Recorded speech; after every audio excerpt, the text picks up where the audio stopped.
Alright, hello everyone.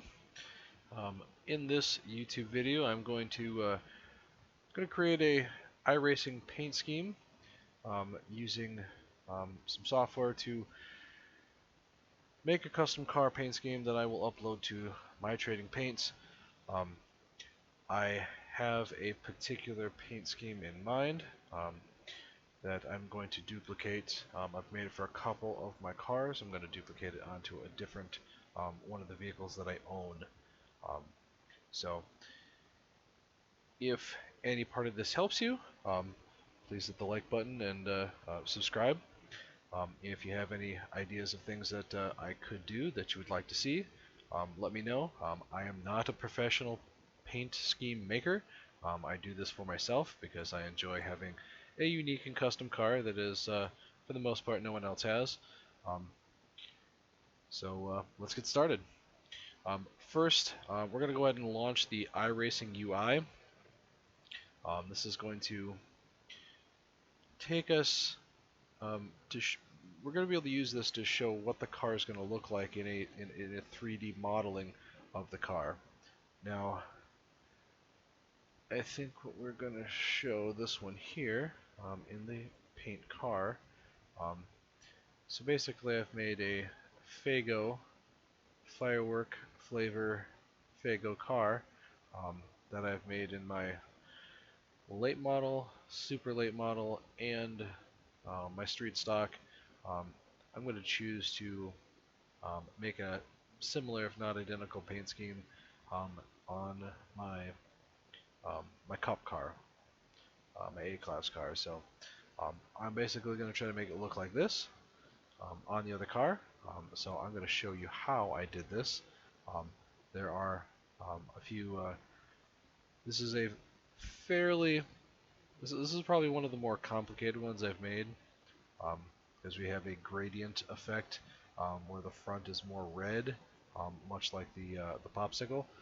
It is fading from red into white, and then we have the blue. I can't really tell; it doesn't seem quite as faded, but it is blue fading into white um, with the white in the middle here.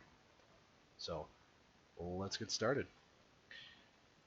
If you do not have the template for the car you want, you're going to want to find the car you want. Mine is going to be this Cup Series car, and I've already been in here one time and changed the numbers on my door and the wheel colors to the color of the car I want to make.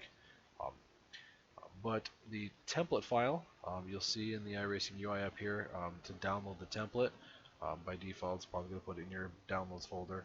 Um, and you're going to put that someplace. Now I have a folder structure where I put my iRacing paint schemes and break them down by the different types of cars and the different types of paint schemes that I made.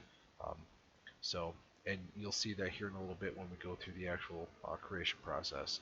Um, but once we get our car to a point where we want to start looking at it, we can put the paint file inside of the iRacing program, and it will put the paint scheme on top of the car so that we can turn the car around and zoom in and see what the car's paint scheme really looks like on the car, so you don't have to keep loading up the iRacing program um, and waiting for it to load, going inside there, seeing it, driving a lap around the track to kind of see what your car looks like, get out and do the moving of the cameras to get around your car.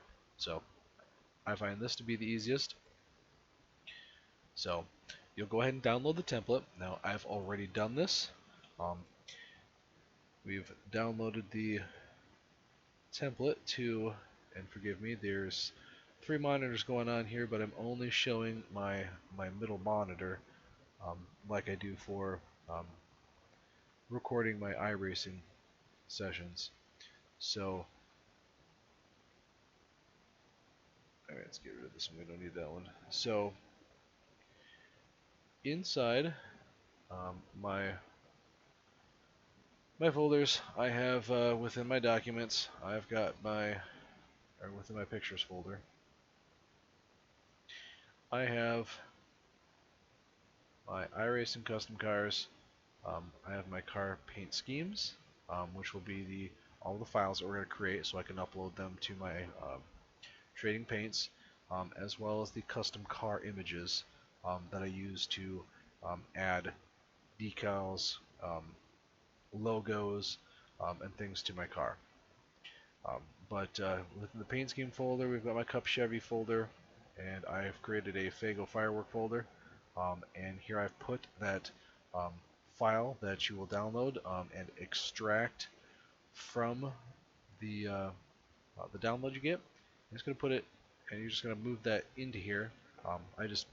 For simplicity's sake, I like to keep everything kind of neat and tidy in here, so we're going to place that file inside here. This is what we're going to use to start. You do not need this file here because we're going to rename it um, later. Now, you can use a few different programs. Basically, you need a photo editing program, something like Adobe Photoshop.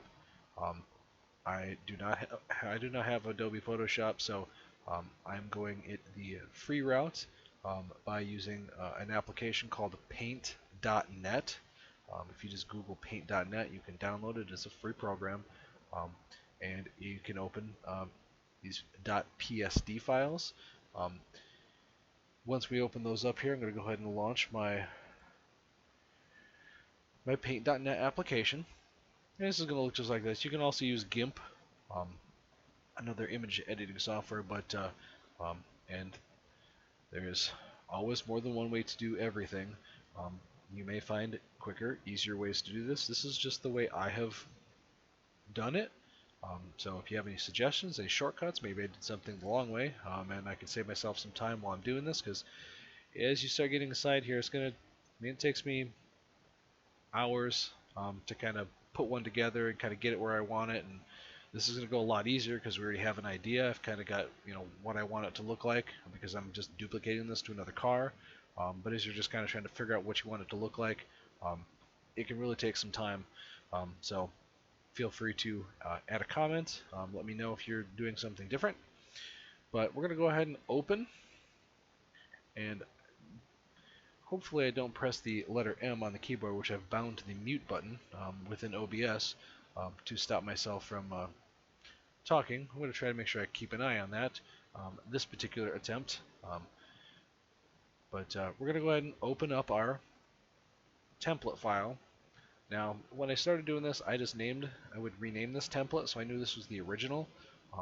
And if I had, like with the cars that do not have the headlight and taillight decals stamped on the car and forced on there by iRacing, I will go through this when I name it template, and I will put the headlight decals in there for some different makes and models of cars that I have basically just found images on Google image search. Just type in the type of vehicle, save that image, put it inside here, erased the outside edges of it unless I could find the file in a PSD format where the background of the decal is gone, so you can just kind of move it wherever you want to and you don't have excess stuff on there. Sometimes I can't find those ones, so I'll have to find an actual front end of a car and just delete and erase the sections around the headlight of the actual car and just get the headlights like I had a decal and then save it as a .psd file. That way that stuff in the background is gone, and you've edited that so that you can edit it on another car. But we're going to go ahead and open this up. This is what the default template looks like for the Cup Chevy. Now, obviously the car is going to differ by the decals that are on it, but they'll all pretty much have all of this stuff over here on the right hand side in the layers. And these are set on top here just like it sounds. You've got a layer. We've got paint schemes. These are just some default looking graphics on the car that you can change the colors of. But keep in mind that this layering, and this will come into play later when we start putting some stuff in the car, we've got layers. So if I put this one here on here and this one here on here, the topmost layer is what's going to win out. So after we uncheck this one to turn that off, it goes down to the next one, which is this one here. And we turn it off, and it goes down to the next one, and we turn it off. So you can go down through here. I like to find some of them that I think look alright, because it takes a lot of time to put the silly decals and stuff all over the car, your logos. So anytime I don't have to actually spend a whole bunch of time drawing and making curves and arcs and stuff in the car and trying to line them up, all the better. Um, for this one, we're going to start. I'm going to create a new layer. We're going down here and selecting Add a Layer, and then we're going to click the Properties. Now we're going to want to start naming these layers. We want to make sure that we name them, because if we don't name them, we're not going to be able to figure out where they are and what's going on here. So I'm going to call this first layer Gradient. I hope that's how you spell it. Gradient red to white. As long as it says what you need to. I didn't hit the M key on the keyboard, so we're alright.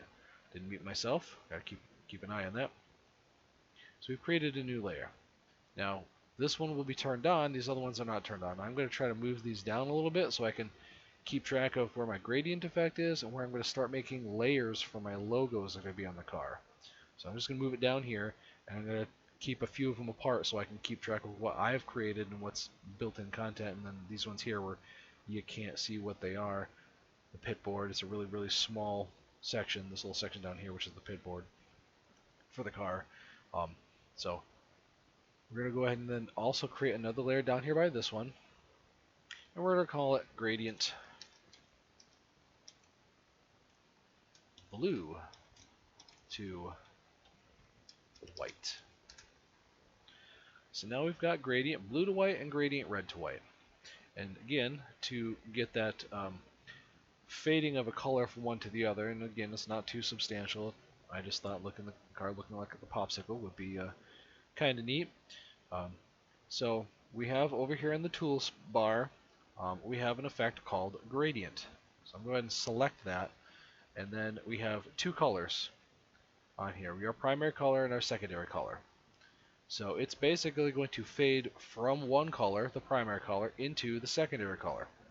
So I want a red into a white fade. And we move ourselves by selecting the red to white gradient color.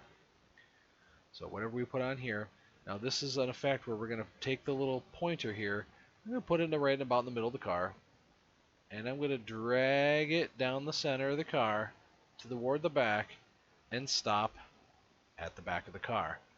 Now I have a red to white gradient effect where it's going from dark red and fading out to white. Now, this is going to get a little tricky here.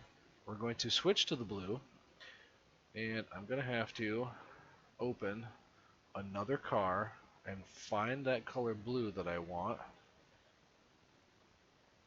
Custom car paint schemes in my super late model Fago firework, the PSD file. You can see there's a bunch of paint files in there. Now I'm going to grab this color picker, the little dropper here. I'm going to make sure my car is on the part where I'm going to get that blue. So we should be able to put it back here, and we can see that the color blue has been selected over here. So now I've picked that color. I can go back to my other car on the blue to white gradient with that selected. I'm going to go back and pick the gradient effect, and I'm going to start at the back of the car this time and work my way down the center of the car until I make it to about the front. And now I have one red to white and one blue to white gradient effect. But if you notice one thing, the blue effect is being seen, but the red is not. So you can't see the red. Now, that's because the blue layer sits on top of the red layer. So the blue layer, which is blue to white, is sitting on top of the red layer, so you cannot see any of the layer unless you were to erase part of this blue layer, which would let the layer underneath it, the sheet of paper that would be underneath that one, it'll let that effect, that color go through. So I'm going to grab a eraser, make it a little bigger so I can see what's going on, and we're going to go on to the blue gradient effect. And if you had put these in the other order, you'd be doing it in the other direction. You'd be trying to delete off the stuff in the back. But right now we've got the blue on top. So we're going to take our eraser and we're going to erase the color on top of the red. And now you can see we're exposing the layer of color underneath it. So I want, and you can see there's the fading effect. The front is brighter than the back. And for simplicity's sake, we're going to make this guy a little bit bigger. So the hood of my car is gradient effect faded back. And of course we're going to want, I don't know what these pieces right here are, but we're going to want the fender to be the same. And it's going to slowly kind of fade itself back there like that. So I'm kind of putting an angle on it. I kind of like the slope. Technically the popsicle is just flat, but that looks kind of boring, especially on the race car. I like the little angle to it. So we're also going to color this.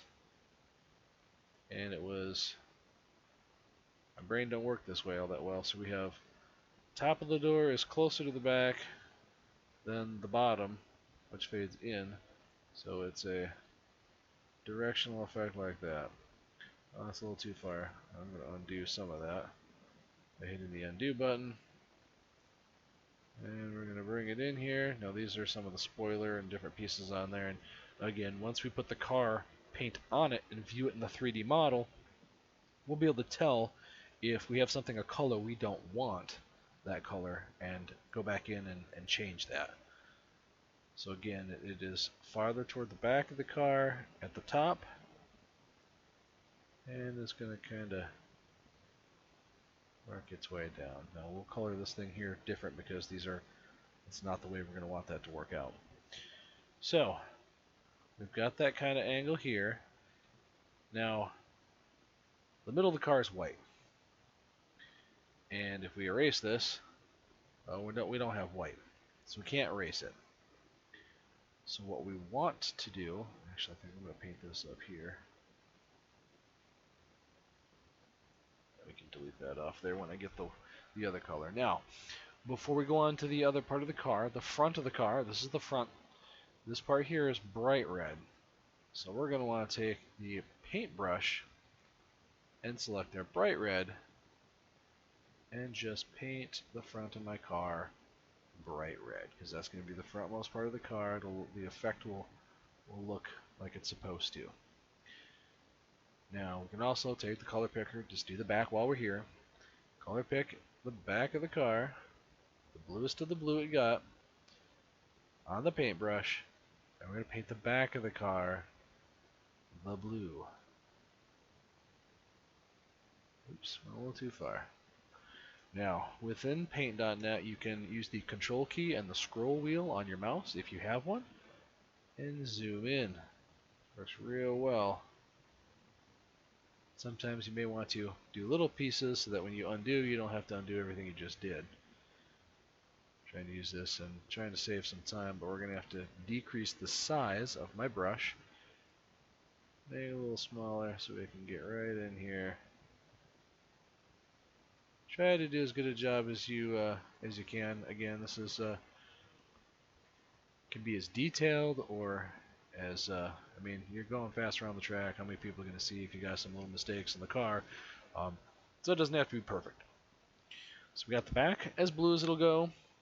Now we can mess with the spoiler and stuff later, but we'll have to find those in the layers because those are completely separate layers. So now that we've got that part of it the way we want it, we're going to choose the eraser. So we're going to erase this top. Oh wait, no, we don't want to erase it because if we erase this, we're just going to get the white. What we want to do is take our paintbrush, choose the white color as our primary color, and we're going to want to keep that same angle and find a spot here where we're going to paint the car white. Now, yes, I could fade this into white if I wanted to, but I think the other color fading is enough fade to make it work. You just want to get rid of enough blue that makes it so you can see it. And whoopsie daisies, we accidentally deleted out back of our car. So now we're starting to see that white stripe. Now we have to carry this up the top of the car, so we're going to want to make the top of it white. I'm going to get rid of all the the blue from up here. We can use a bigger paintbrush. Just trying to get the gist of this out so you guys can see what you need to do. So we're going to run this up the side of the car. I don't know what these things are, but they're just now white now. Zoom in here a little bit. We're just going to get rid of this blue. I'm going to reduce the sensitivity on my mouse a little bit. Try to bring this down. Try to make that relatively straight. And then fail epically at being able to do that. Alright. But we got the gist of what's going on. Now we have our fancy faded colored stripe. Probably could have brought the back here and let the red come back a little further, but I think you increase the sensitivity here. We're going to go over to our panel of layers. I'm going to find this, the one called numbers. These are the number blocks on the car. So I'm going to show you where the numbers are going to appear. So you have the number on the back of your car, your number on the door, the number on the roof, the other side of the door, and the number that's going to be put on your pit sign. There's also a little bitty one in the front corner of the car. Be mindful of these. iRacing is going to stamp those numbers over top of what you got. And if you put something on there, they're going to put the decal up on top of it, and you're not going to be able to see it. So, also, another important one, along with the numbers, is the sponsor blocks. This is where by default sponsor blocks are going to be. So these are the most advantageous places to put a sponsor logo or image on your car so that it will be the most readable. Now you can go over top of that a little bit, but these probably the most flat spot where you're going to want to put them. So if you put stuff on here, you're going to want to put the graphics on there. And on some of the other cars that I've made, it just makes sure I turn this on and then I make the image show up, and so I can't see it. It's behind the logo or the sponsor decal block out, and then we can use that to help. The other really important one we have is the wire. If you turn that on, it's going to show all of the contouring body lines of the car, so you can find the best place to put the logo. You can see you got the little hood bump, the little bump out on the front for the hood here. They got the markings for where the roof flaps are. If you notice on the side of the car, we got this little body line here where the lines come together. That part is the change in direction from the top as it rolls over the fender to the back of the car, that you can see. We'll show you here at the in the UI. That's that line right here that separates where it's flat here and where it rolls over and it's flat on the top. So you said, and you can very easily find this once we put it on the car and say, oh darn it, I put it too high, and now it's up here on the top part, and nobody's gonna be able to see it when the car, comes down the track like that. I'm gonna need to move the logo, and then we can change it. But you'll see me turning on this on these lines, and probably leaving them on for a good portion of adding some of these other decals on here. Now you can do this sooner rather than later, but you're going to want to do this saving potentially periodically. If it automatically saves for you, great, but I don't think mine's going to do that because I already messed up one of these videos where I realized that I didn't save the thing that I wanted to save. So I'm going to go ahead and save this as I'm in my Fago Firework folder, and I'm going to want to save this. I'm going to rename this, so I'm going to save it as something different. So the original template file will still exist, and this will be called something completely different with our edits on it, because we didn't save it as the Camaro file, we saved it only as this new one. So I'm going to call this Fago Firework Cup, and we're going to go ahead and say OK to that, and boom. Now within that same folder, now we have our PSD file. This is the one that's going to be very important. This is the one that's going to let us continue to edit the car. When we change it into the file format that allows us to view it inside of iRacing, we want to make sure we save this here before we do that, because if we don't, it's not going to, we're not going to have that to go back to, and all the changes that we made up until that, it's gone. I already did that once, so we don't want to do that again. So I'm going to go ahead and, well, I guess I'll leave that one open for right now. I might do some color picking, but basically I'm going to try to replicate this on here. All those fancy little fireworks. I don't know if I'll worry about the name logo on there. I'm just trying to kind of get the gist of this out so that you can see what you need to do. We won't be messing with the headlight decals because, well, we can't do that on the Cup car because they force the headlight logos and stuff on the car, so there's nothing we can really change on that. So, alright, we're going to go back down in here to where our gradient effects and stuff are, and we're going to go up here a couple before it, and I'm going to create a new layer.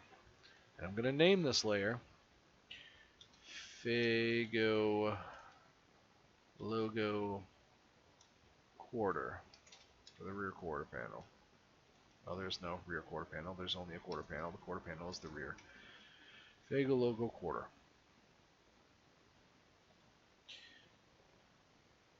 Now, they will. This will suffice to do both sides of the car, but in the application, you're going to want to do this in a specific order because you're going to start doing extra strokes that you don't want to.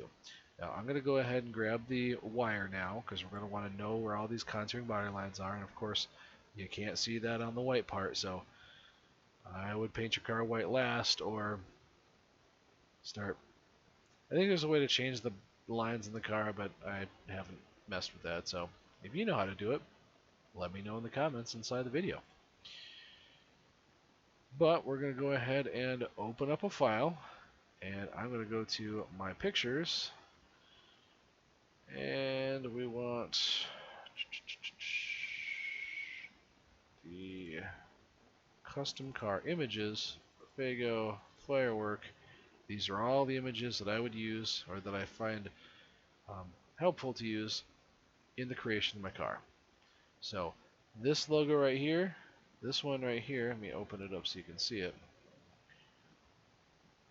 Open with photos. This is the image that I'm using to put in the car. Now this is a JPG image, so this is just a whole image. All that smoke behind the image here, yeah, that's there, and you can't do anything about that. But what I did was open it up inside of paint.net, and I erased everything that's not this logo, and I actually got rid of the model on this one. So, and the finished product is this guy here. Now you can see I missed a little bit around the outside edge of it, but there's nothing behind it, so I can put this over there. Anything that I cut a hole in, you can see, you'll be able to see the car's paint that's on the car behind the logo on there, which you'll see here in a second. So I'm going to go ahead and pick this logo. We're going to open it up. You can see the little dot, the little checkerboard behind. That means there's nothing behind there. It's just the logo that you see on here. And you have to make sure you save that as a .png file for you to keep that. Otherwise, if you save it as a JPG file, you're going to be doing that whole thing all the way around there all over again, and that's a huge, huge pain in the butt. So we're going to use the selecting tool, and we're going to select this entire thing. We're going to copy it. We're going to go to our car, and we're going to make sure that we are selected on the Fago Logo QTR layer, because that's where we want to put our logo. And we're going to go ahead and paste it. Now, that's not where we want it, so we're going to drag it down. Oops. I really hate that. I always grab the center pivot for turning it. We're going to move it down here. We're going to control wheel scroll in to zoom into this. And we can see that I can't make it go above that body line right there, or else it's going to be on the top of there and it's going to look dumb. So now we're going to have to take our image, grab the corner, and drag it up here. And the entire reason I still am using paint.net is for the reason of being able to easily adjust the size of this image, because I could not figure out how to do it in GIMP, and I got upset and I just went ahead and went back to what I was already doing because it was working for me. So Now, as we note these lines on the car, you'll see these green ones on the outside. This is the farthest that the image or anything's going to go. Yeah, I know the blue goes outside of that, but inside the green, um, those are you have to stay inside there, or else this image is going to roll past the car and you're not going to be able to see it. That green is the absolute utter outside of there. I don't know what this deal is with the double green line down here, but I'm going to keep it above this line here so it will be shown on the car, but below that body line where it rolls up there. Now, this one's kind of fun because there's a filler hole over here for the fuel filler on there. So when we do this, it's not going to be quite as perfect as we would like it to be. So once I've got this image size where I want it, if this was a direct mirror on the other side, all we would need to do is go up to the edit and copy the image, which is already selected. So it's going to pick what we resized it to, and then we're going to choose paste. We don't see it because it's directly on top of this one here. So we're going to grab a hold of it and see that we pulled it right off of there, a duplicate right off on top of there. Now, usually this is the first mistake I make when I start doing this. We don't want to do that quite yet. We basically want to deselect everything right now. We're just going to recopy this back in there because that's not going to help us. If we're doing a direct duplicate, move it around there. But because this is kind of hard, at least for myself, to know where this is at, my brain can't see it flipped upside down like that. It just doesn't work for me.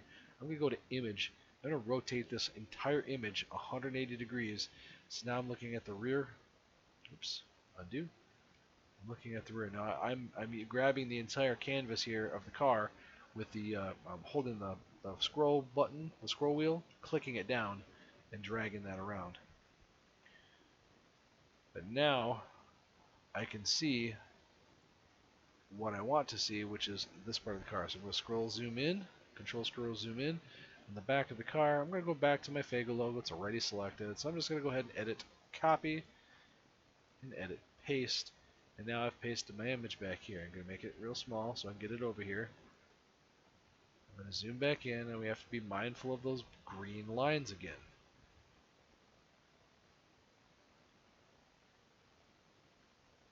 And we can make it look however we want to. So if we want to drag it over here and make it taller than it is wide, we can do that.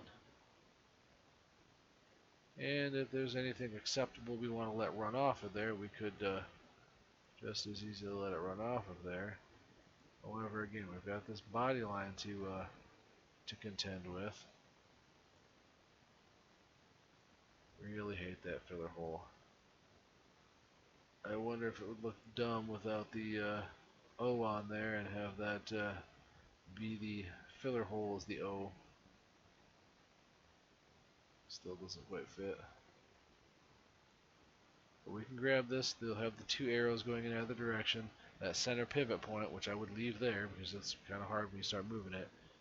And just kind of try to straighten that back up again because the other side was legitimately totally straight. So I don't know. I feel like I did this on the other one where I ended up having to make the graphic a little smaller on this side so I could get the entire thing to show up on here.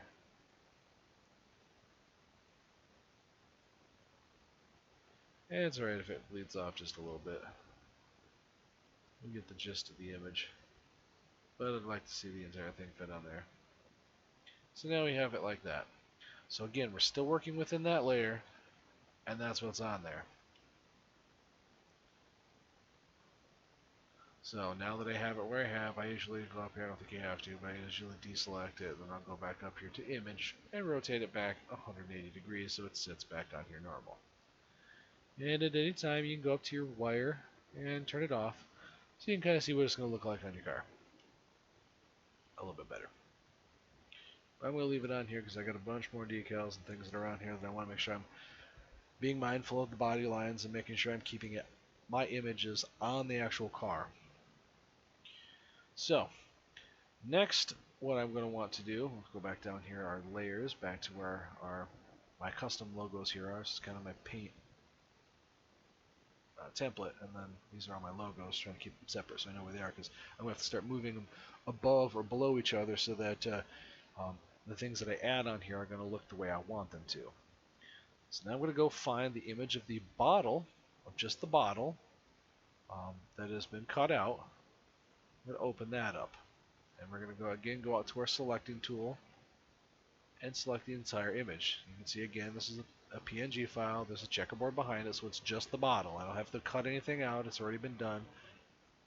I think I already cut it out. We're going to copy it. I'm going to go back to our car.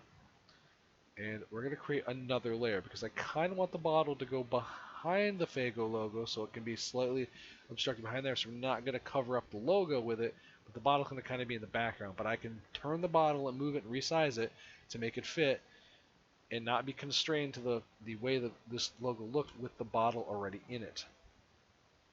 So we're going to select our Fago logo here, and we're going to add a new layer, which is going to put it right up there above that one there. We're going to rename it.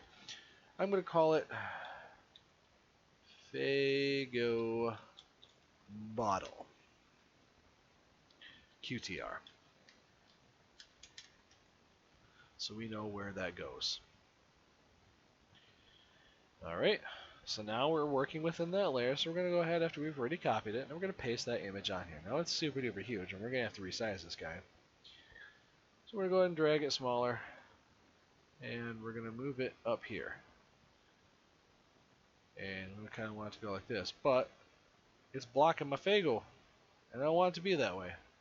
So now we're going to drop this logo under this layer, underneath this one, so that now the words are over top of it. And now we can make our hot bottle a little bit bigger. Be mindful of the green line down here so we know it's not going to bleed off of there. Make that bottle as big as I want. Now I don't mind if it rolls up over the top of there too much. I don't think it's going to look too dumb, but we will go back and assess the situation later. Now I want to make sure that just for myself, personal preference, you can make it look however you want to. I'm going to try to keep the image of the logo, of the word Fago and the stuff on there. I don't care about the stuff in the bottom of the bottle, what size ounce bottle is. That doesn't really matter. As long as I can see the word Fago and firework, and I'll make that sucker as big as I can make it without it bleeding off. And it can go a little bit behind there because it kind of looks like it was made to be there. So now we have one over here.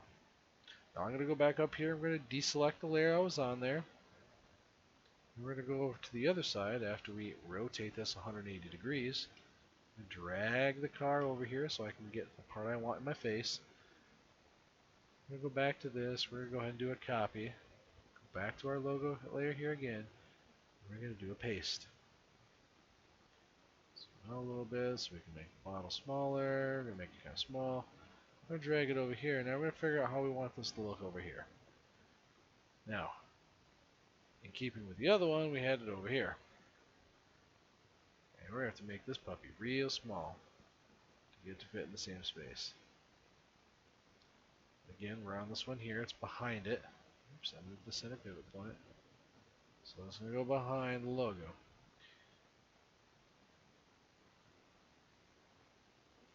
I apologize if this is really meant for somebody who does not know how to do this. This is very, very rudimentary, but I want to make it so that somebody who has never made a car paint scheme, if they want to make one for themselves, if they understand how to use this tool, so they can make their own fancy custom car that looks exactly the way they want it to look. That's totally fine. I've raised some of the liveries out of the trading paints, and that's all well and good. But sometimes you might want a custom paint scheme that has something slightly different than the way they did. And again, you can make this far more complicated than I'm doing here, even though I feel like this is a little bit more complicated than I usually make mine. I've been trying to step up my game just a little bit to put some of these paint schemes together. So now we have the other quarter one back on there, so it's got the image the way we have it here. I feel like there's a bunch of wasted space over here. I think I should put something over there. But I don't know what. So I guess it's going to have to stay the way it is for the moment. So we're going to go ahead and deselect and go ahead and rotate our image back 180 degrees so we can see it the way it would normally look for me when we loaded it up. So now we got this far. I'm going to go ahead and do a file save because I don't want to lose anything where I'm at. I would do that periodically as you're kind of going through here. Now, let's see, what else do we want to put on here? Well, we need to do the logo on the hood, which is this exact same logo. So we're just going to go ahead and copy it and then paste it back on our car. But before we do that, we're going to go ahead and create another layer because we want to try to keep these things as contained as possible.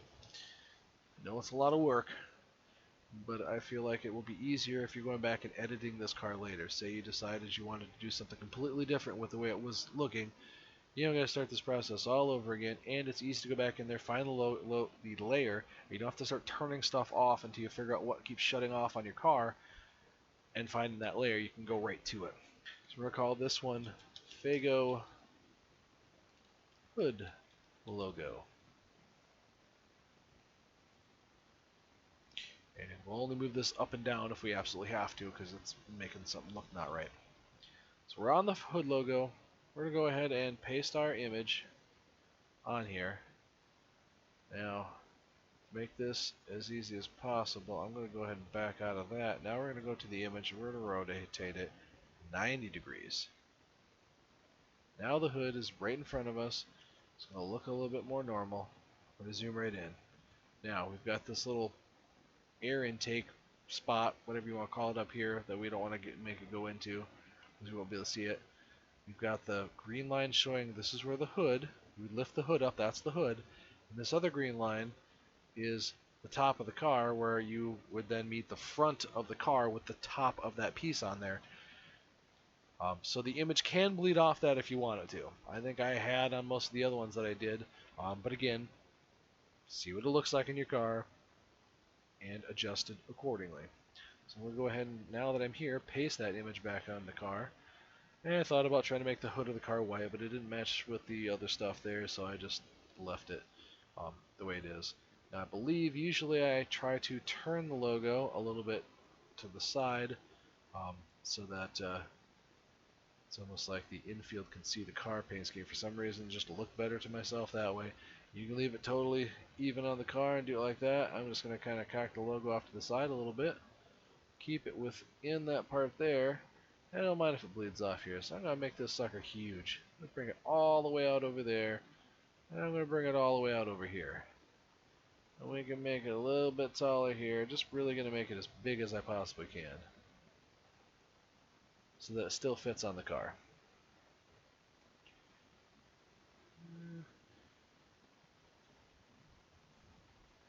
You know what, I might make this a little bit smaller on this side.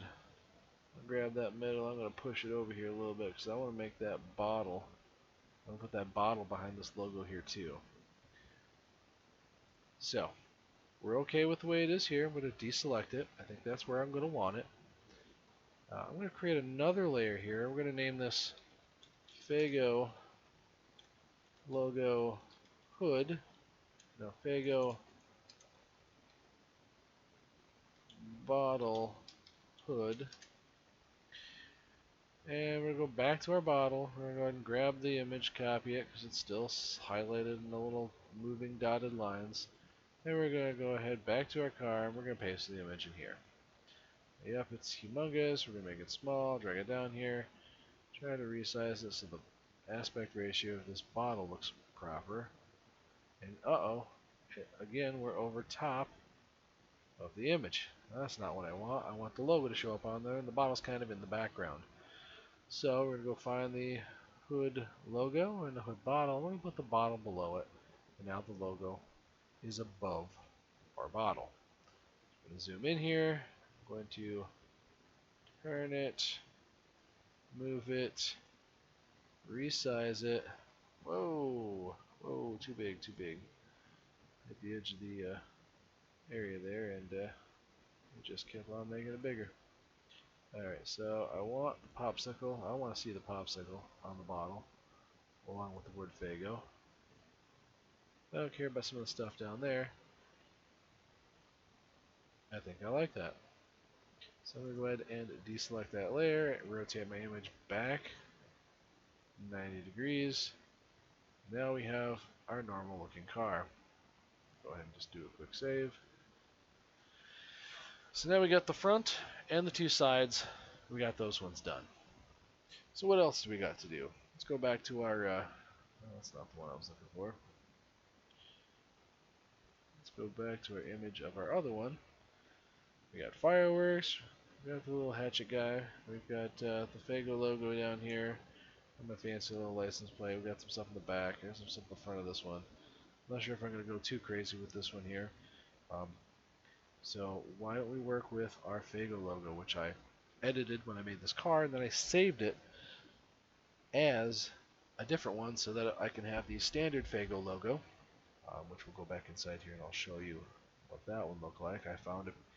You can always do a lot of searches when you're looking for images. Just type in PNG into them. You may find PNG files that will save you the hassle of having to cut out the outside of those images.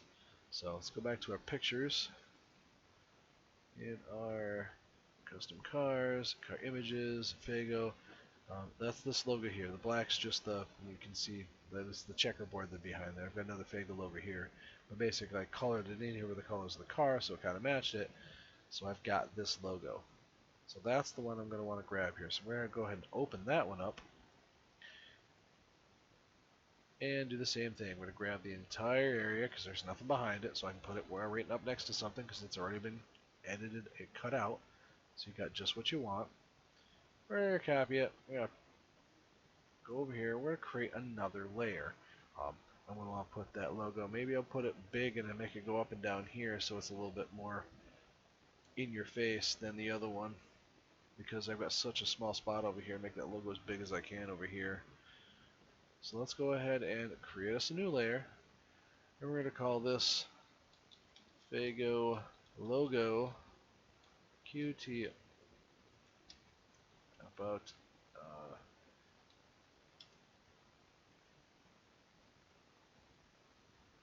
in front of tires. Front of rear tires. In front of rear tires. And we're going to go ahead and do a paste because it automatically selects that logo. So now this one here happens to be the logo is much larger than the canvas size I have here. So it's going to bleed over, and that's fine. I'm just going to go ahead and choose keep canvas size. And we can see the image is bigger than it. I'm just going to drag it up inside here.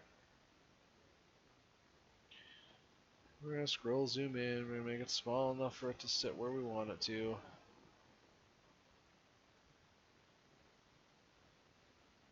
And because the number logo is going to be here someplace, I'm just going to check where is that going to be. Uh-oh. Well, that's good I found that because now it's going to bleed over it. I don't want that. So we're going to make it a little bit smaller here so we can see it. Bring it up a little bit.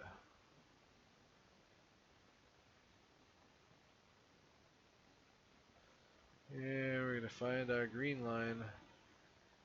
I don't know if I care if that bleeds off a little bit. I just kind of want that big logo like right there. What does it look like if we go the other way? That looks kind of dumb.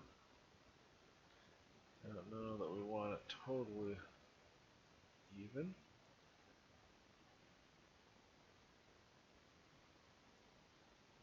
I think the angle makes it. Does kind of make it fit this spot a little bit better too. Alright, before I made it real small down here, we're going to try and make this one a little bit more gaudy on the side of the vehicle. I'll try to make it fit in its entirety.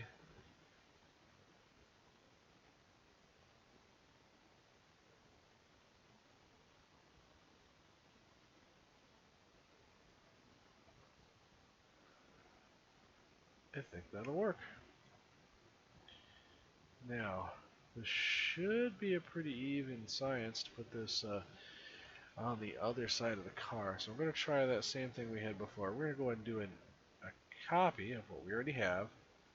We're going to do a paste because it's already here. We're just going to move our duplicate over there and try to change the angle so it fits just like the other one. Keep it above the green. How did I manage that? That is not going as far. That blue goes further forward on this one. Get it as far up as I can get it. And that blue goes farther forward on the other side. Well, we might try to mix that up. We got the line at the pillar. Yep, that one was only there to about, what, 1, 2, 3 lines or so from the top. Yeah, so it's over here a whole lot farther. We'll try playing with that, see if we can make that, because then the white kind of bleeds off and you can't see it. It looks a little silly. But that's what I want it to look like. That's where I want it to be on the side of the car. So let's go ahead and deselect the image. Let's go back to the blue gradient layer. Let's go ahead and use our color picker. Grab the color that is right here. We're going to go and activate the paintbrush. I'm going to reduce the size of the paintbrush. Make it real small. And I'm going to just try to make that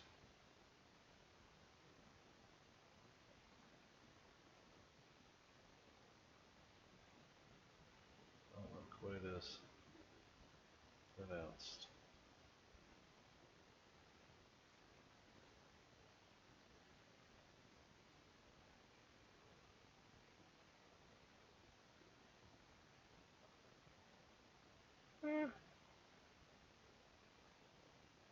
A little bit more, but makes it work.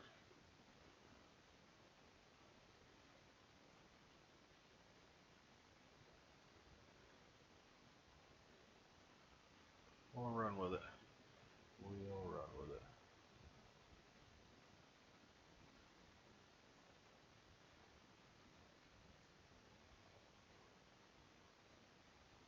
I'll just kind of color that in a little bit too. And you can make those colors arc or however that's ended. You can be as detailed as you want to or as sloppy as you want to. It really doesn't matter. We'll go back up here, turn off our number layers because I don't really need that right now. There's the green one. There it is. Select that. Turn it off. Alright. So we got our other Fago logos on there. Now we had one on the trunk. So we'll go back down here, find our logos. We'll go ahead and grab another layer, add it on there, and we're going to call it Fago Logo Trunk Lid. I'm going to go ahead and find this again. We're going to edit, we're going to copy it, we're going to go back here, we're going to edit, and we're going to paste. Keep the canvas size, let's shrink this bad boy down. We're going to get you on the back here, and we're going to make you a whole lot smaller. We're going to zoom in, find our that stuff, and we're going to make that logo look a little bit chunkier because that was a little too small. And we're going to make it a little bit bigger. Alright, so where's that center line on the car? Probably about there someplace. About as center as we're going to get it. But it does not look centered. The center line's this one.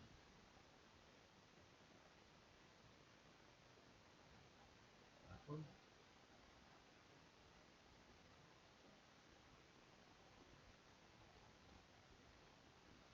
But that's the center. No, it's out in the middle, so we're going to just say that's about the middle. Close enough. Alright, so we got another one there. Oh, what do we want the back to look like? I'm just gonna put this guy back on there. We're gonna go with this. Let's copy it and create a new layer. We're gonna name it Fago Logo Rear. And we're gonna go ahead and paste it here.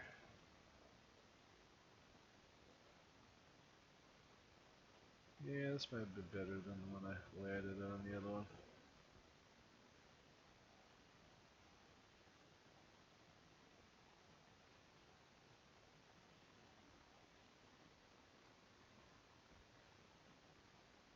I don't think you're gonna see it down there. Again, that logo, put this stuff in between here somewhere. Also, I don't think I'm gonna get to put my license plate on there because I got this stupid Camaro logo, which I think is forced on the car. I think all this stuff back here is forced on the car. Kinda dumb, but what are you gonna do?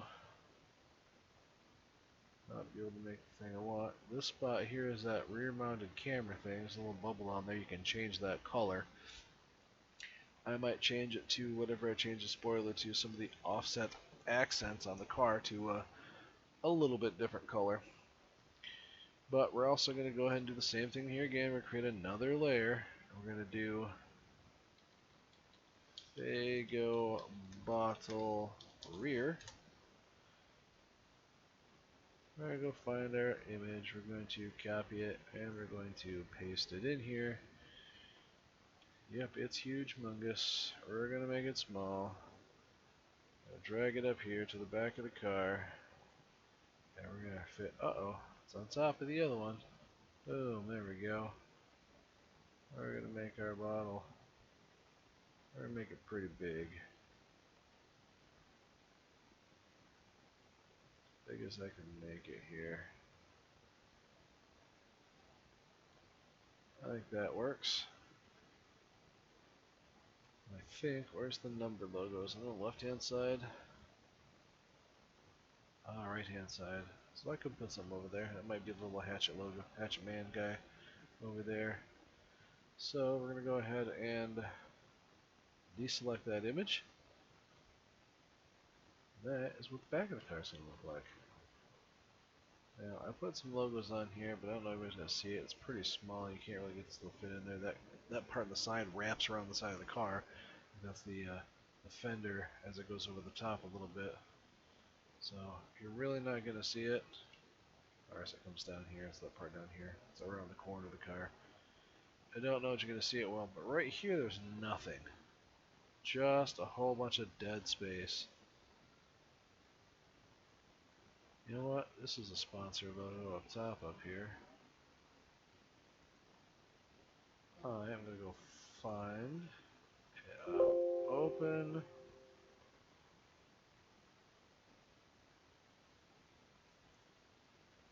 the popsicle. And again, this is a PNG, checkerboard in the back. Look for those kinds of images. They're going to save you a whole bunch of time. We're going to copy this guy. We're going to create a new layer, because we want to know where these things are at. New layer. We're going to call this Popsicle. Probably not spelled right, but I don't care. I know what it is. Popsicle Roof. Edit. Paste. And we got a giant popsicle on the car. We're going to return it. Make it smaller.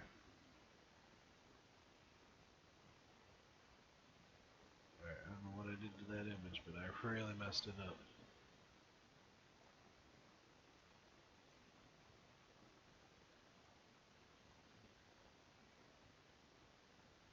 We gotta go at a reasonable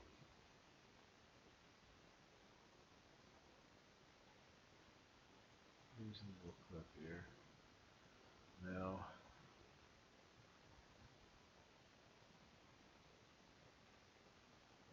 we got a popsicle on the top. So, I'm going to go ahead and deselect the popsicle because I'm happy with where that's at for right now. And if you weren't, you can always just undo that thing and it'll be selected again. And you can start moving around, resizing it if you want to. Let's make it smaller. Alright, so let's double check that the number logo is not going to cut off my fancy. Oh, my popsicle's gonna bite the dust here. So let's do what I said. We'll back up. There's our guy. Undo. We're gonna go back and select our Lego popsicle roof layer and make this guy a little smaller.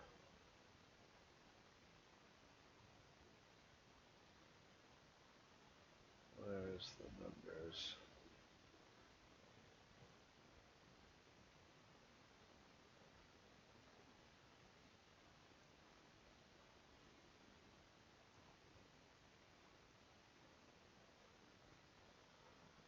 And if it bleeds off that, that's okay. I don't really care. Not too many people are gonna see it's out in my car anyway. Let's turn the numbers back off again. And I think it's on the right hand side in the rear, that's going to be the right hand side in the front for that number. But I think I'm going to try to put a popsicle and a bottle of pop down here. So let us copy that logo. Go back over here, we're going to create a new layer. We're going to call this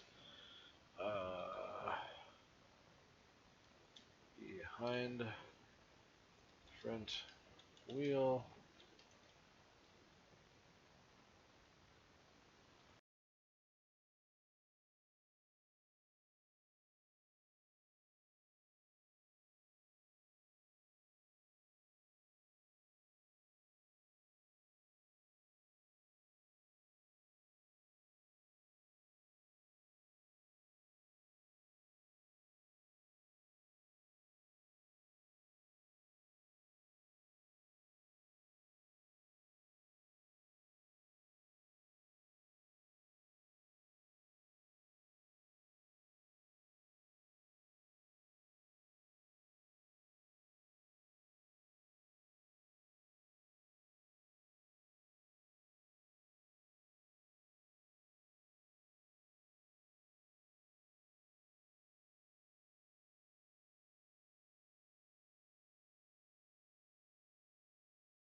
Behind the front wheel popsicle.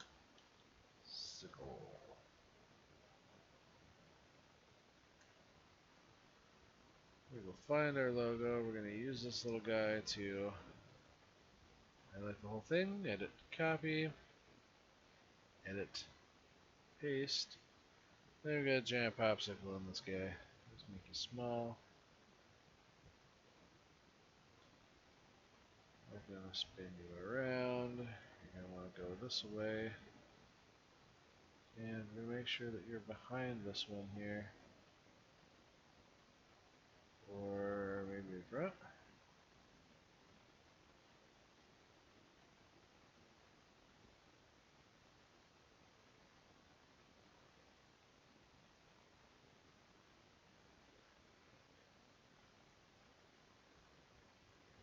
copy, edit, paste.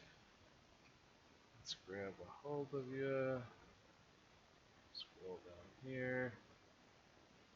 Do a little spin around.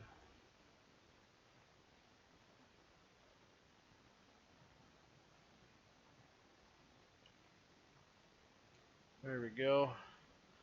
Well, that looks pretty fancy. So let's do a open. And let's find our ICP logo.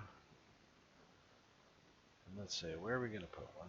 So let's go ahead and edit, deselect, go back up here and turn off those silly number things. I don't need those on here anymore. I don't like looking at those weird green blocks on the car. Alright, so that's what our car looks like right now. We are going to, let's see here.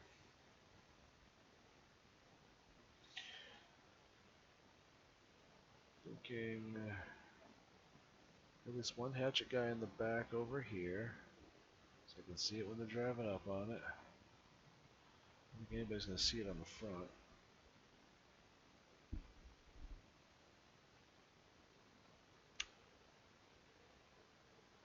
Maybe the ones in the pillars. So the white can remain for those two. We gotta paint the background the other color. So let's go ahead and do the sides. So let's go back up here. We're going to go create a new layer. We're going to name it Hatchet Guy, because I can't use the letter M or it's going to mute my thing here when I type it, and type it again. Hatchet Guy side. And feel free to name them more specific. It doesn't matter what you name them as long as you know where they are. Alright, so now I'm going to take our guy. He's already got a white background. Now this is not a PNG, this is just a JPG file, so I haven't cut out around the guy. So I just end up having to paint the color in the car on the outside. I already used white, it's got white. We're going to go ahead and select the entirety of the image. We're going to copy, go back to our car. Let's do a quick save. Did a bunch of work here, so now undo it here by me accidentally clicking on something, getting crazy here. And we're going to go ahead and paste. We're on the hatchet guy side. It's way super big. We're going to make him super duper small so we can get him right over here in this space. We're going to zoom in. We're going to keep him inside the green so we can see him. We're going to make him as big as we can get away with. Edit, copy, edit, paste. Let's grab him and move him up. Spin him around. Now he's running that way.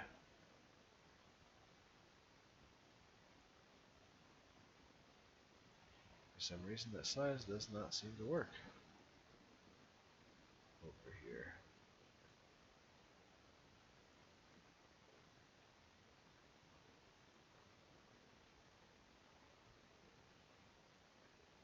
Alright. Edit, deselect our guy. Back, we got our little hatchet guy logo. On the background column. Behind the window pillar. And now we're going to go inside here. Actually, we're going to go back to our car. We're going to find... Oh, hatchet guy, you're way up there. Let's bring you down by scrolling down here. Let's put you up here somewhere. Alright, so...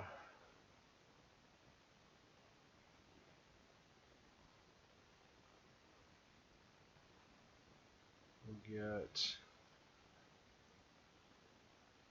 Add, new layer, hatchet guy rear, and we're going to find our color layer. There's our blue. That's where our blue color's at. We'll use our color picker, And we're going to snag the base on the back. Snag the car on the back, we got it. Go to our image, we use our paint bucket to fill, and boom! Now we just matched inside there. So now we're going to copy that image the way it sets to our clipboard. Go back up to our hatchet guy rear, select that layer, and paste him inside there. And we're going to shrink him down a whole bunch. Put him up here in the back. Zoom in, and we're going to get him really situated where we want him. I think we're going to keep him because this body line here is the bumper. So we got the flat back part of the trunk lid, and this is the bumper down here. So I don't want him bleeding over there. Oops. Is that the side that I should not be putting him on? Nope.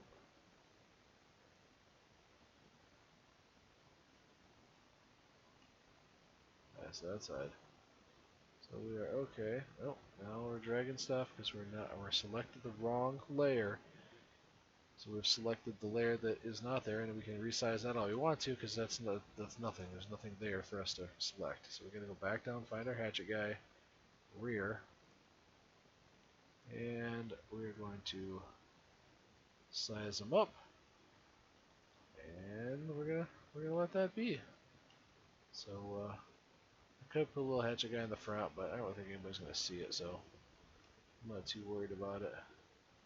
And as I said, as long as we save this piece here before we transfer it, create it into the file format where it's going to be, we will always know.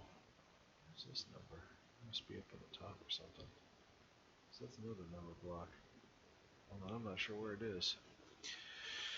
Alright, but there we go. And we're almost done. But what did that other car have that this one doesn't have yet? All my fancy little fireworks all over it. So, we're going to go ahead and close this out. We don't want to save it. Close my popsicle out, my Fago logo, the bottle, the other image. Now we're going to go and open. Back up to my custom car images. Fago, firework paint scheme, and this multi-firework. Again, that's a PNG, so now we should just be able to select it, copy it, and go over to our car.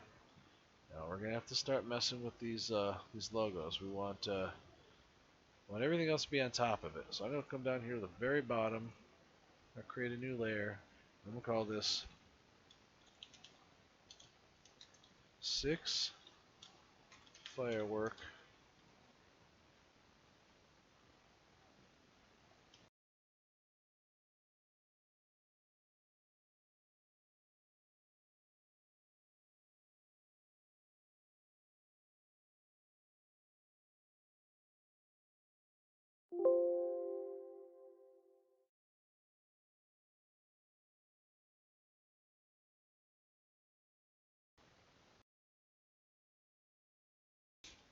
All right.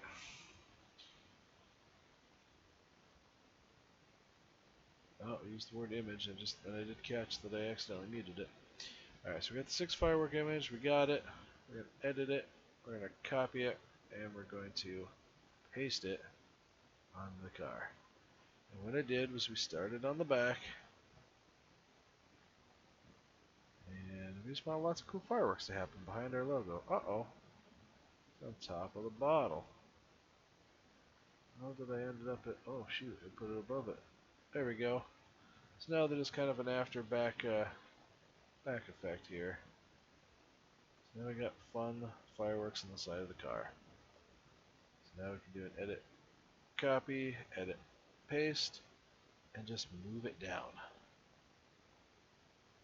Now, see how it's overlapping the other one? This is where if we had put another layer down, we could make this entire thing where it's behind us, we can get it right up against there, and you won't see that little bit of an overlap on there like that. Now, it doesn't really matter, but I think what we're going to do for making this here. We're going to make it a little bit fancier. So we're going to create a new one, put it underneath this image. I'm going to rename this one the image 1 as we're starting from the back of the car. So we're going to duplicate this layer, and we're going to name it 2. Now we can go back to this one here, because if we try to copy the image,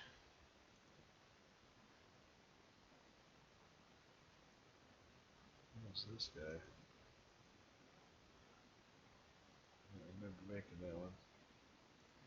Firework 2, firework 1. I don't think we can duplicate it over there, but we can't.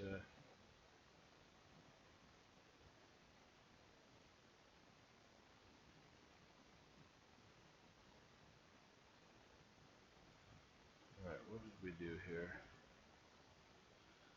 We're on image 1. Let's go back to firework 1, and we moved it. Now it's probably over top of that one. Hey, I guess if it's going to work for us like that, then I'll delete this layer right here right now. Oh, don't do that.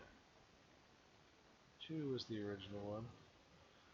So somehow, this one needs to be renamed to 1.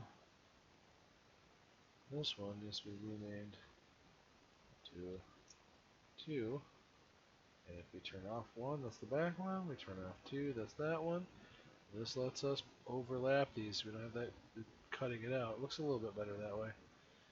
And feel free to experiment. We want to try to make this so it doesn't look like I'm totally redoing the pattern over and over again.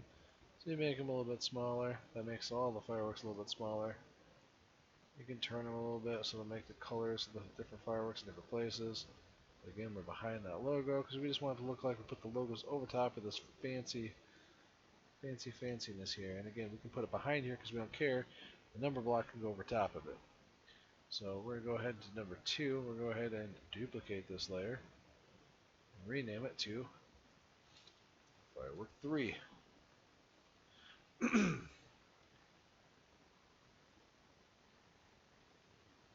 And just kind of work our way to the front.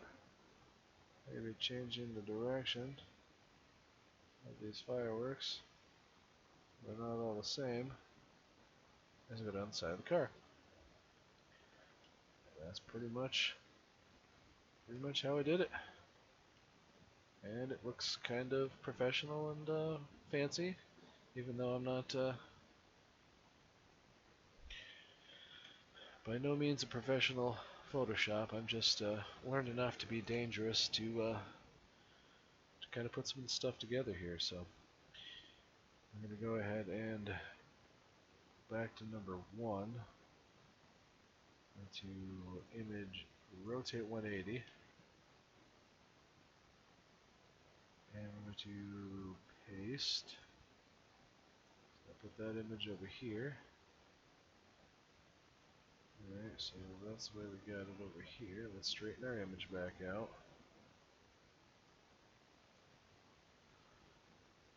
Now, because these 6 fireworks are easier, I'm not going to use those other individual ones except for the white ones. I'll put the white ones on the front because you can't see those other colored fireworks across that red color. But we're going to go back to image 2. We're going to do a paste. And kind of just make these hit up here what we want to.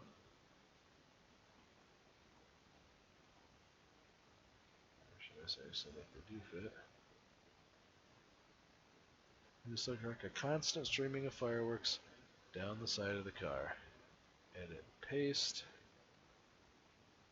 Now he's got fireworks just going down the side of the car.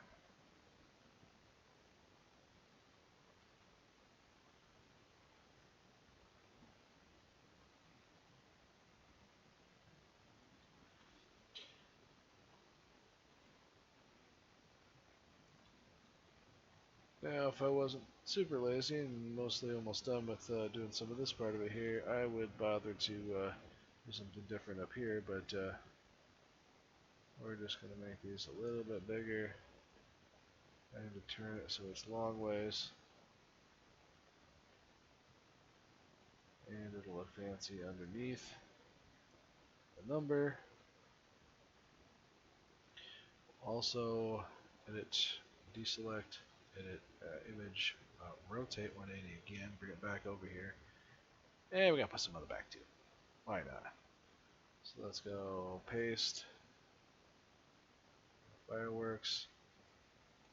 We'll put some on the back of the car behind this stuff back here too. Now we might do this. Oh, I turn it a tiny bit.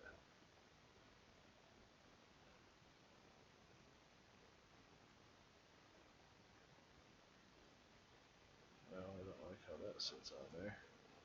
Probably because that's within a similar layer as the other one. But we can kind of overlap them. Paste. Undo. That's where this isn't going to work all that well. So let's take this layer that we created here. I paste it in there.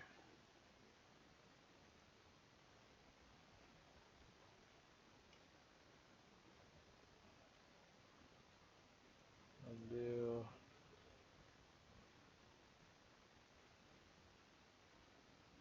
Undo and redo.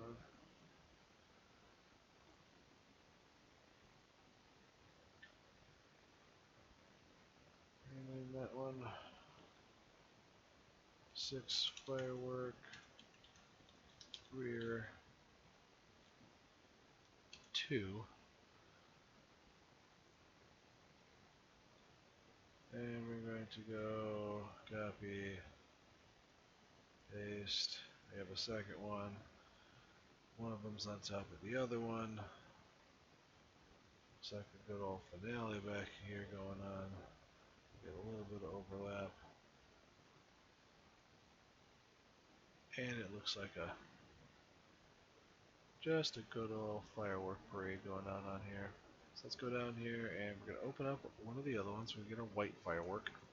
So that shows up on that red pretty good. Again, a PNG. The checkerboard on the back, so it's just going to be the firework that's going to lay it on top of there. So we're going to copy it. We're going to create a new layer. We're going to call this front firework 1. In case they bleed over top of each other. We're going to paste it. You don't have to deselect it, but it will always takes a little bit of guesswork out of it. So we got big old firework over here. Let's make it as big as it'll go here. And then we're going to do a front firework 2. We're going to paste onto front firework 2.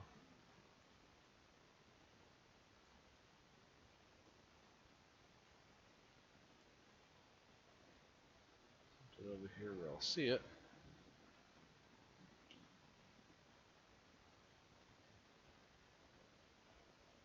And maybe I should get rid of those other fireworks.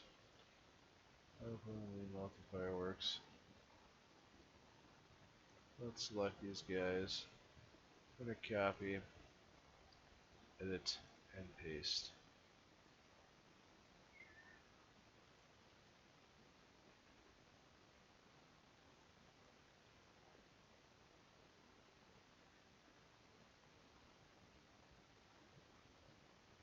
Alright, we got some fireworks going on back there.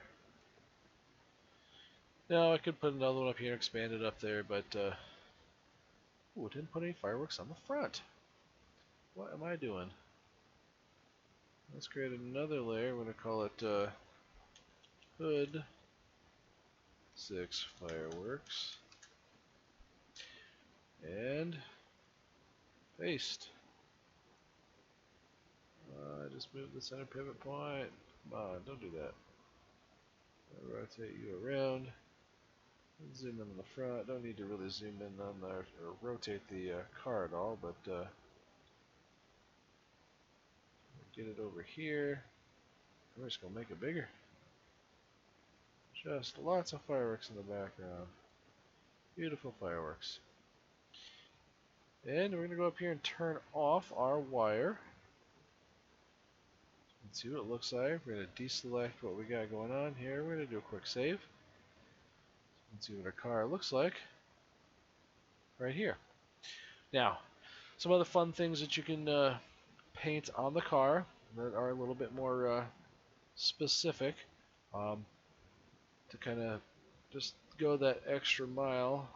We've got I don't know what the jack stands. I don't ever see the car on jack stand, so I don't understand what the jack stand thing is here for. But I think if we go paint the bubble camera, you're gonna have to know where that's at. It's one of these things out around here someplace, somewhere. I don't think it's just that spot. I think it's a separate piece. You can choose the tape on the car. I believe the tape on the car is this guy down here. So whatever color you paint that, when the front nose has got tape added to the front of it, it'll be like that. I believe on one of the custom cars, I made a Christmas one, and I made the tape a pattern of a candy cane. So the front of the nose looked kind of fun with the candy cane looking tape. Looks like they went down to your local store and bought a roll of that fancy looking duct tape with all kinds of different stuff on it, where you can get like make it leopard print or whatever you wanted to put on there, and do some fun stuff there. But the one I like to do, because the stuff that you'll see inside the car will be the shift knob. You can do, there's it, roll bar color, and wait, it's one of these darn boxes, these little bitty squares down here, but you gotta figure out which one it is by turning it off. Alright, so it looks like this one down here, the far corner one, this gray one, is what goes off and back on when we turn that on there. So with our firework, color we want the roll cage to be. Inside the car, I think we're gonna go with white. So we're gonna go white. We're gonna get our fill bucket. It's on. We've selected it. We have to make sure we select this, or else it won't let us paint it. We're gonna paint some other stuff like that. Accidentally paint over top of everything. We're gonna fill just that one there. So now when we load into the car, the roll bar inside the car will be white. Rear spoiler. Now if you look, the only way to tell is if you look really small in the corner here, you can see that there's a black spot on there. That's the part. So the part's located in the upper right hand corner almost, and it looks like it goes horizontally. So that looks like this guy right here. So this is the rear spoiler. So we've got it selected, it's turned on, and I'm just going to paint that white. Now the super speedway spoiler is that one up there. See, if we turn the spoiler off, yeah, see, it's not on this. We've got it painted white. This up here is the super speedway spoiler. We're going to paint that white. Oops. Super speedway spoiler, we got to select it, or we paint stuff we didn't want to. It's only going to paint the selected area. I mean, there's rear spoiler screws. I mean, you can really go through some customization stuff on here. Mobile camera. Looks like there's a couple spots on here. But this is where you start looking at the car when it is laid over top of in the 3D rendering and see what you want to change. Banners, the tape. Here's the tape. Pretty sure it's that one down there. Yeah, see, it's that big long strip here. So it's going to be on the front of the car. The front of the car is red.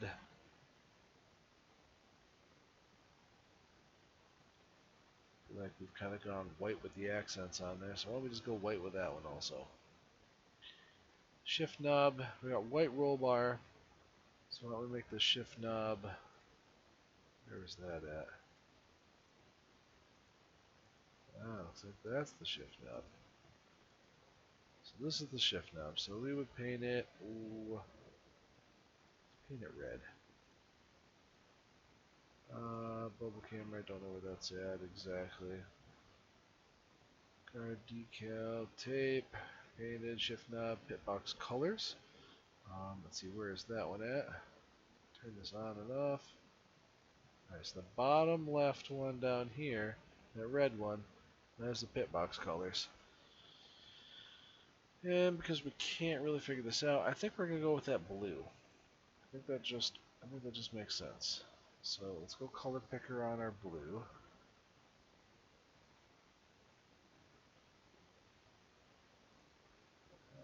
Color picker on our blue. We get our fill. And let's do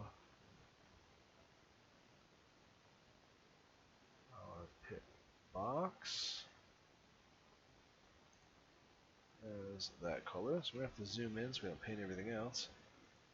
So pit box will be that color blue. I think our pit board, this is where we can have a little bit more fun. I guess the pit board, I would probably like that blue. Actually, you know what? Let's see if we can go full fancy on this one here and try to do a. Oh, what if we took a popsicle and put it across there? Or at least use the popsicle's colors. So let's take this popsicle here, select it all, copy. Let's go back down here and do an edit. Are we on the pit board? Yep. I'm gonna paste it.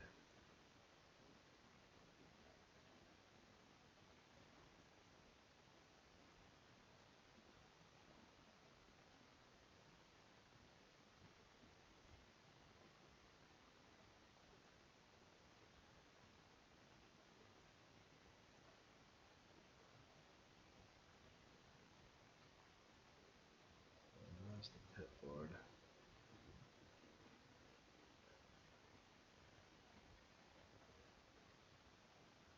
We go up. Oops. We just extend this out. There's the colors on it. Maybe extend it out a little bit further. So all we see that is the pit board is just these red, white, and blue colors. And then I think we should be able to, because we're only on this layer here, so we're not touching anything else. We're going to go through here and we're going to delete. The only thing we're going to remove is the stick, so it doesn't bleed over here onto the other stuff we got going on.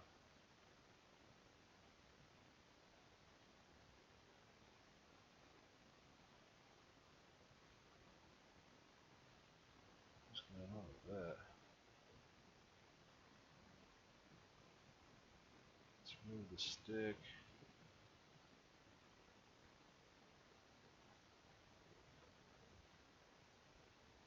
Deselect that image, but we'll go through here and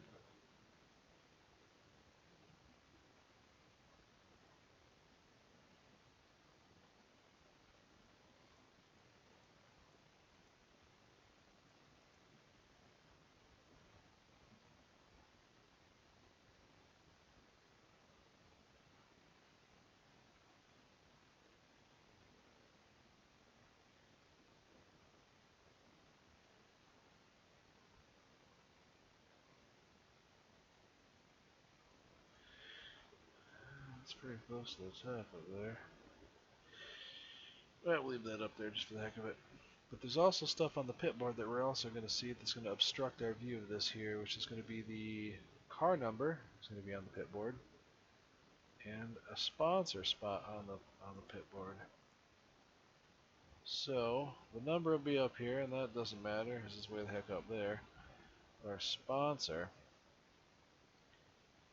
we're going to want to go back down to.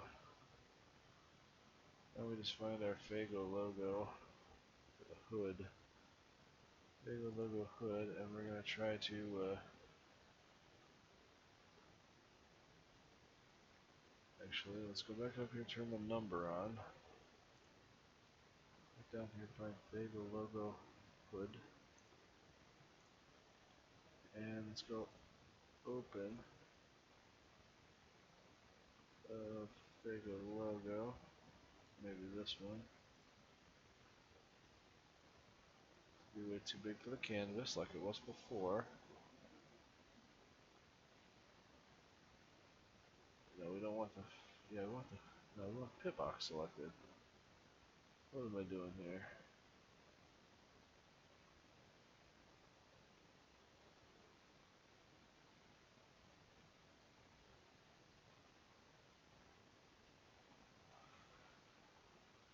No, not pit box. Where is it? Pit board. On the pit board, and we'll go down here and do a paste. It's too big, you can't resize.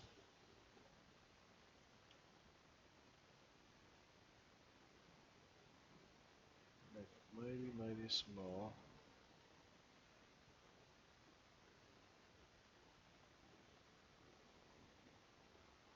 Why is that on top of that? We selected pit board. Turn the pit board off. The image is across it. Why is it seeing the other stuff? Is it because the sponsor logos on there? No. Members? It's got a blue background.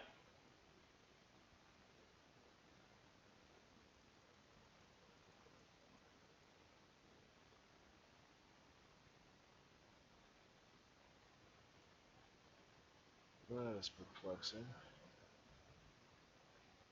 What with the Fago logo?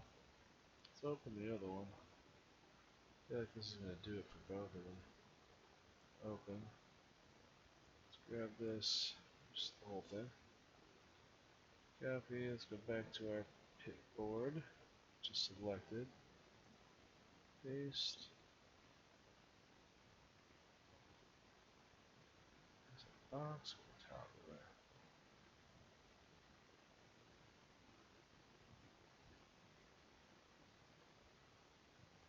Why?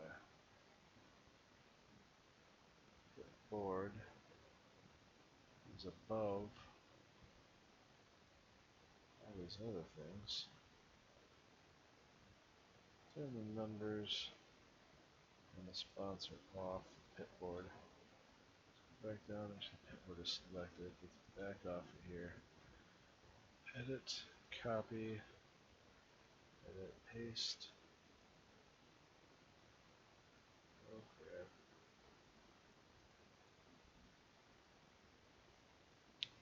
Wheel? I think I always had it just white, man. Put my Pure Michigan logo across it. Wheel? Guess we're just gonna have to be okay with the fact that there's a blue bubble on it. Undo. Edit, copy, edit, paste. Keep the canvas size. Let's roll this guy up.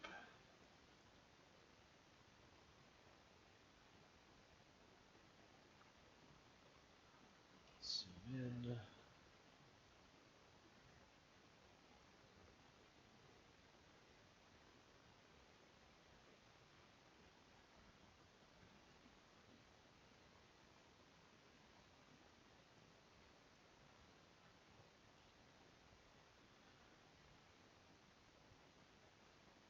Oh wait, there's a layer. Something is over top of it. When I put it down on there, the fireworks are showing over top of it. Somehow I need to take wherever the heck I put that thing. I need to change where that pit board's at. Let's try putting it below this crap. There's not a go.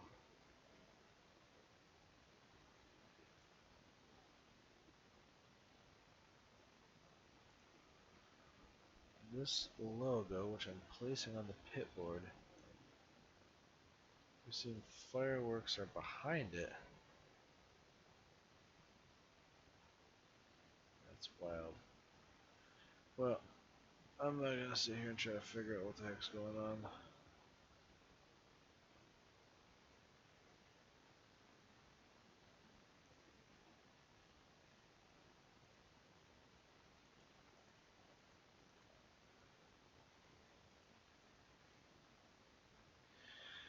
Yeah, we'll leave the logo off. I hope we can find the popsicle down pit lane. I think that'll be good enough. Don't save my logo, don't save this. Back to my car. Let's go back up here and turn off the number and sponsor logos. Let's zoom back out.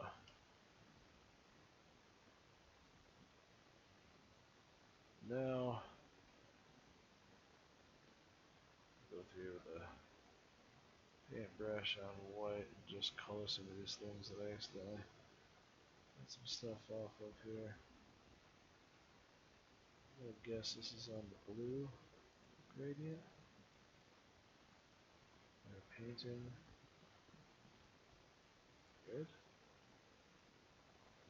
I'm just not normally able to paint white. Coming through the area so I've painted anything. Eraser? Alright, well I guess you want to stay where you're at. So let's turn off that layer that I apparently unturned off.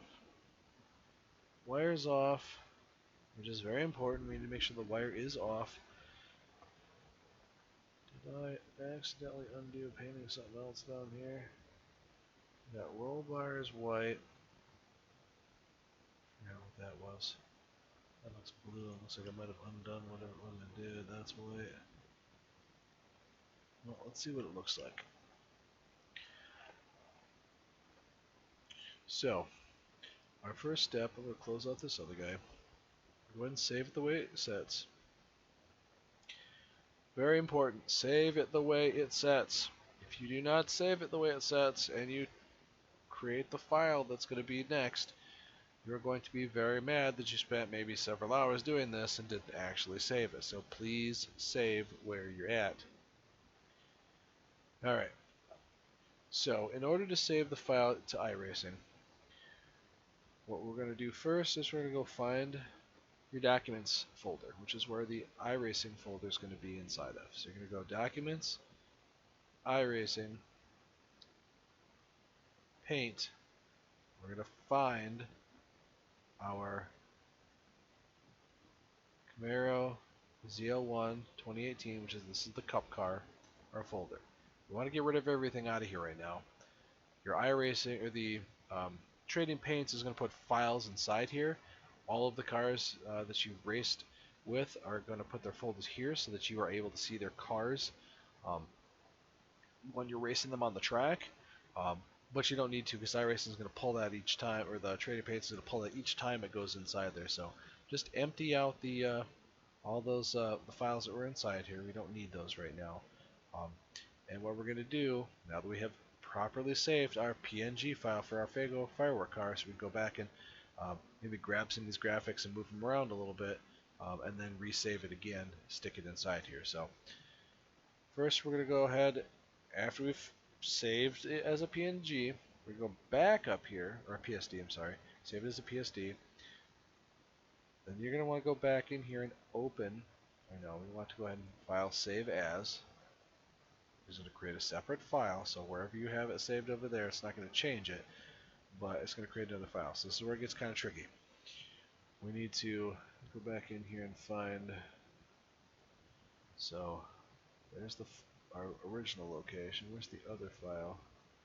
So inside of our folder here, wait, where is it? Where did it just open up here? Alright, so fireworks. So I'm going to go back into my pictures, or images, into my custom car paint schemes for another car. Each person within iRacing has a unique iRacing number. This is how you do this inside of trading paints. You must use your iRacing number or this is not going to work for you. So you're going to, I will just go in here and find a car, and I've saved it, and here's my iRacing number. You can find it inside there, you can Google it, where to find your iRacing number inside the iRacing website so that you can get that number. So I've copied that number, and we're going to go back inside here. We're going to choose the drop down after we chose to file save as. We're going to save it as something different. We're going to save it as that .tga. I'm going to save it as a TGA, but I don't want it called that because it's not going to work if we don't put it in there in the appropriate format. So what we're going to do is we're going to paste in our iRacing number, but we're going to put the word car, C-A-R, underscore, our iRacing number, and it's going to be a .tga. So we're going to go ahead and save it in our folder here. Now, within the paint.net, it's not going to leave our PSD file open. It's going to save this as a the TGA, and that's all it's going to be open. So if you want to edit stuff, you're going to have to reopen the PSD, go in there, make your changes, save it again, overwrite your existing TGA file, and make sure that you have it the way you want, and then put it back inside there. So we're going to save our TGA file. It's going to ask us if we want to flatten it. Once we flatten it, we can't edit it, which is why we have to have our PSD file to do our editing, because it flattens it so all of the layers are smashed into one, and it looks like what it would be if you had one piece of paper on top of the other one and you put them flat on there. You can't mess with the layer behind it anymore. So we're going to go ahead and say flatten, and now we have our file. So where it saved the file, where you saved it, we need to go back inside there. No, that's where we're going to put it too.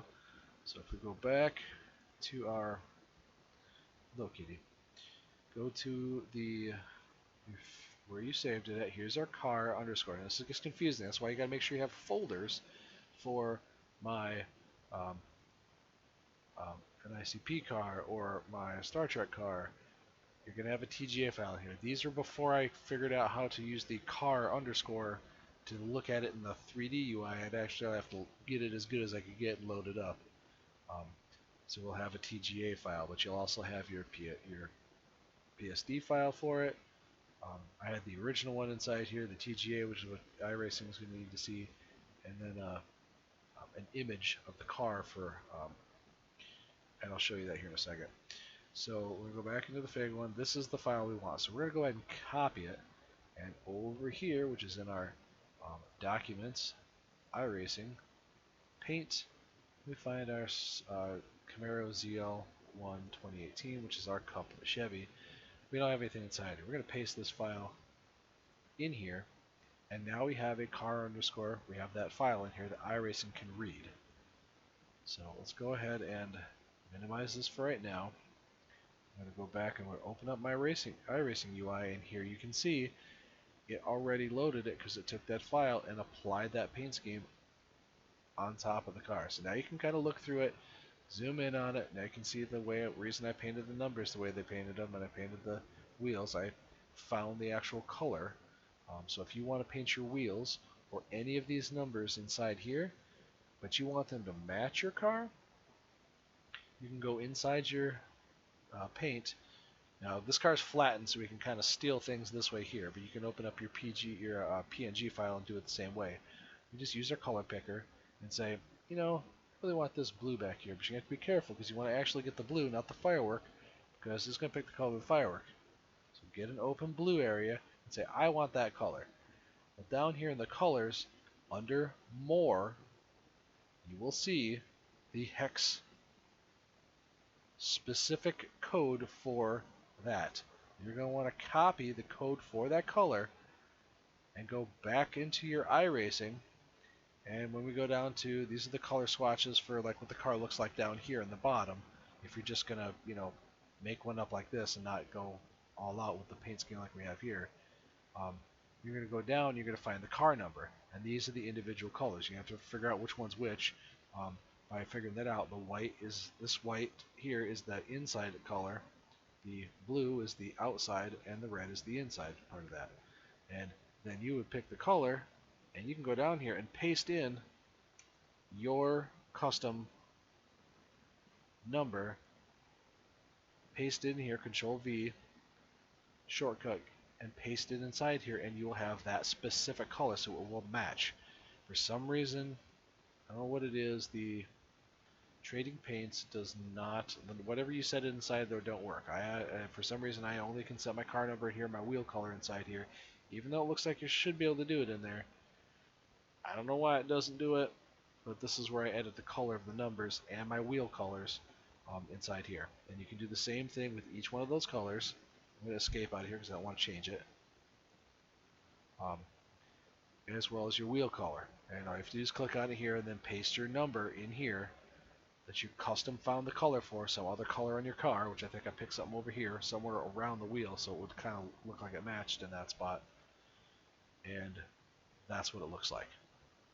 I'm going to throw you on the floor here in a minute if you keep messing with me. But that, and you can go through and mess with it. And like I said, this is where you're going to start looking at it. Where did I put everything? Now, if you accidentally left the mesh on the car, you'll have those lines on the car, and it'll look really kind of goofy. So you'll have to go back and save the image again. Go back to your original PNG file. Remove, or should I say, turn off your wire or your car numbers or your sponsor block locations. Turn those off. Save the PNG file so it's saved that way. Save it as your TGA file, and then go ahead and move it into here so you can see what it looks like. So now I can see where my logos are, make sure nothing's over top of it. You can see this camera location, wherever that is inside that that flat pattern, that's where you would put that. I can see my spoiler's white, that's what I picked for that. There's no tape on the car because it's not actually on the track, it doesn't have any tape set on it. But when your tape's on there, I've chose white, so my tape should be white. Now if you wanted the bottom part of your spoiler down there, if you're good enough with your steady hands to figure out where that's at, you can make the bottom part of that spoiler on the front chin spoiler there. You can make that a different color. You can color out where the indent for the hood is, because you can see those body lines inside there. But I am going to have to say, I think this looks pretty gosh darn good. I will definitely be racing this car. Let's see, I think you got both sides of the spoiler. So if you only wanted one side of them, you could change where you have it set on here. I believe one side of this is one side of the spoiler, one side is the other. But again, you're going to start going back in here, saving because if I want to edit this, say I got one of these logos and boy, it's just too high or too low and it just doesn't look right. We've got the TGA, which is the flattened version. I wouldn't edit that one. I would, I guess you probably could. I don't know what it means. You can't do the individual layers. So if the pop bottles were not where you want it, you're stuck moving this entire thing as a whole image. So if we go back up and open our PSD file, now it's open separately. Now we got our layers back. So now I can go back and find that layer and select, if I find the appropriate label for my bottle on the hood, and I select it, and I move it, the only thing that's going to move is the bottle. It's not going to move the other part of the logo. So you can move that bottle up if it's someplace where you don't want it, and reorient them and move them around. And again, once you've moved them around, save your work on the PSD file. Then go ahead and save it as, go back in here and do a save as, your TGA file, car underscore your iRacing number, saving it as a .tga file, and then find where you're saving that at, wherever it is that you've chose to save it at. In your folder, find your car folder, and then move it over into here, overwriting this file, and then the image inside here will change, and then you can zoom in and say, oh hey, that I moved it exactly where I wanted it, or no, it's not high enough or not quite far enough up. If you want to add your name to the car so it looks pretty fancy, you can really customize it, you find that spot on there. You gotta make sure you keep it below this roof rail up here, and like I have on the other on my super late model, you can go ahead and add a text box, customize the font, find whatever it is that you want. I think the one that I used was something like these, because I thought my name looked cool in that particular font. Chose that one there, put it on there, and then you can, once you have the name written out, you're going to put the wire back on it, you're going to see where that stuff's at, and you're going to move it to where you want it. Cat, you are just being annoying now. and get it where you want it. Do the same process, make sure it sits where you want it on the car, and then you can go. Um, then you can basically just be finished. You've got the logo on the car where you want it. It looks good when you're looking at the 3D model. That your name shows up where you want it above the door. I think there's some cursive ones inside there, so if you want ones that actually look like that. But like I said, that was doing some more complicated stuff. Like I said, usually I just use the templates down here, and I'll color this bottom part, fill that color a certain color, fill the top part of it, and then I'll just put my logos on the car for what I want. Like I said, usually mine are going to be specific to what I have. Um, it's going to be mostly mine. So you can see I've painted a variety of different cars, a variety of different ways. Um, Usually having some fun for the holidays. So I've got my a Christmas car, Thanksgiving car. We've got New Year's, and just some other fun ones that I decided I wanted to do. Um, like I said, the sky is the limit as far as just any kind of car. It doesn't have to be the Cup cars. I mean, I've got the Pro Stadium truck, um, the Legends cars. I've got the 1987 stock car, your street stocks. Um, even did the free one of those cars. Just be mindful of which ones won't let you take the headlight logos, the headlight decals, whatever you want to on there. You'll see lots of people being real creative, putting their own headlights on here. The Arca car does not force the headlight logos on there, so I've made that one look like a Grand Prix. Um, the super late model does not force them on there, so those ones have the. I made that one look like a Grand Prix. Um, the 1987 car doesn't force everything on there, so you can kind of do that. Ford, I think you can make look like a bunch of different cars if you like that one there. I chose the Chevy one here. The Dirt street stock does not force the decals in the front. Your regular asphalt street stock does not force it on there. But the Cup car, those ones are going to be forced on there. Even the late model, they force the Monte Carlo SS decals on the front. The only thing they don't force on there is I put this grill insert on there. That's not necessarily on there, and it goes over top of the just the white on the front. So basically this one found a Monte Carlo SS grill, or just a Monte Carlo grill, and took in paint and cut out the stuff around the headlights of the car, got the piece I wanted, it saved it as a PNG, so I can add that back in there later, should I want to. But yeah, I said, a lot of fun things you can do. Now, this is just basic. If this is all you care about, then this is all you absolutely have to do. There's one additional extra step that I did to mine to make my car look shiny. And because for some reason the paint.net does not work um, the layers for the colors. I feel like they're here. These are what they call the spec map. So that's the part that gives your car a very shiny texture to it.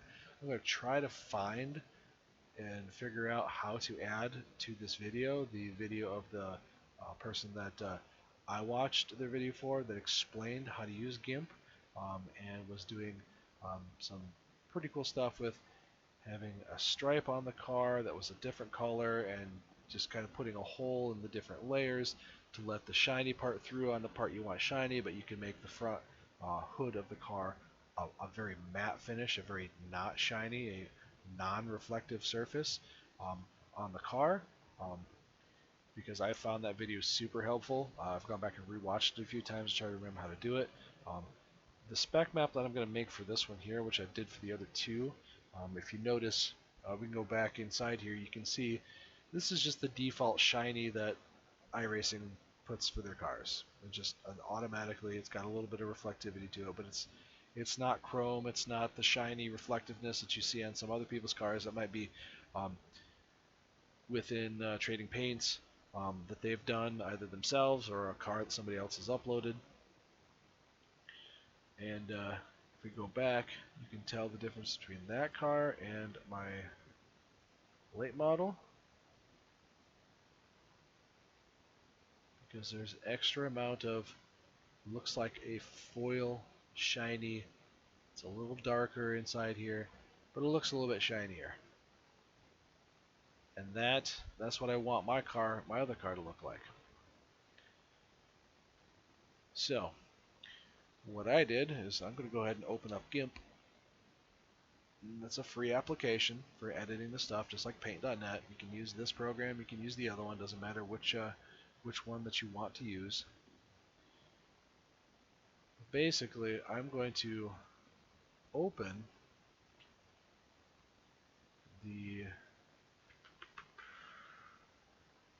basically the template file, the one you downloaded from the iRacing, just that generic file. So I think, where is it? Pictures, iRacing custom cars, paint schemes, Cup Chevy, Fago, my generic PSD file. Alright, go ahead and open this up. I think we have to say okay to this.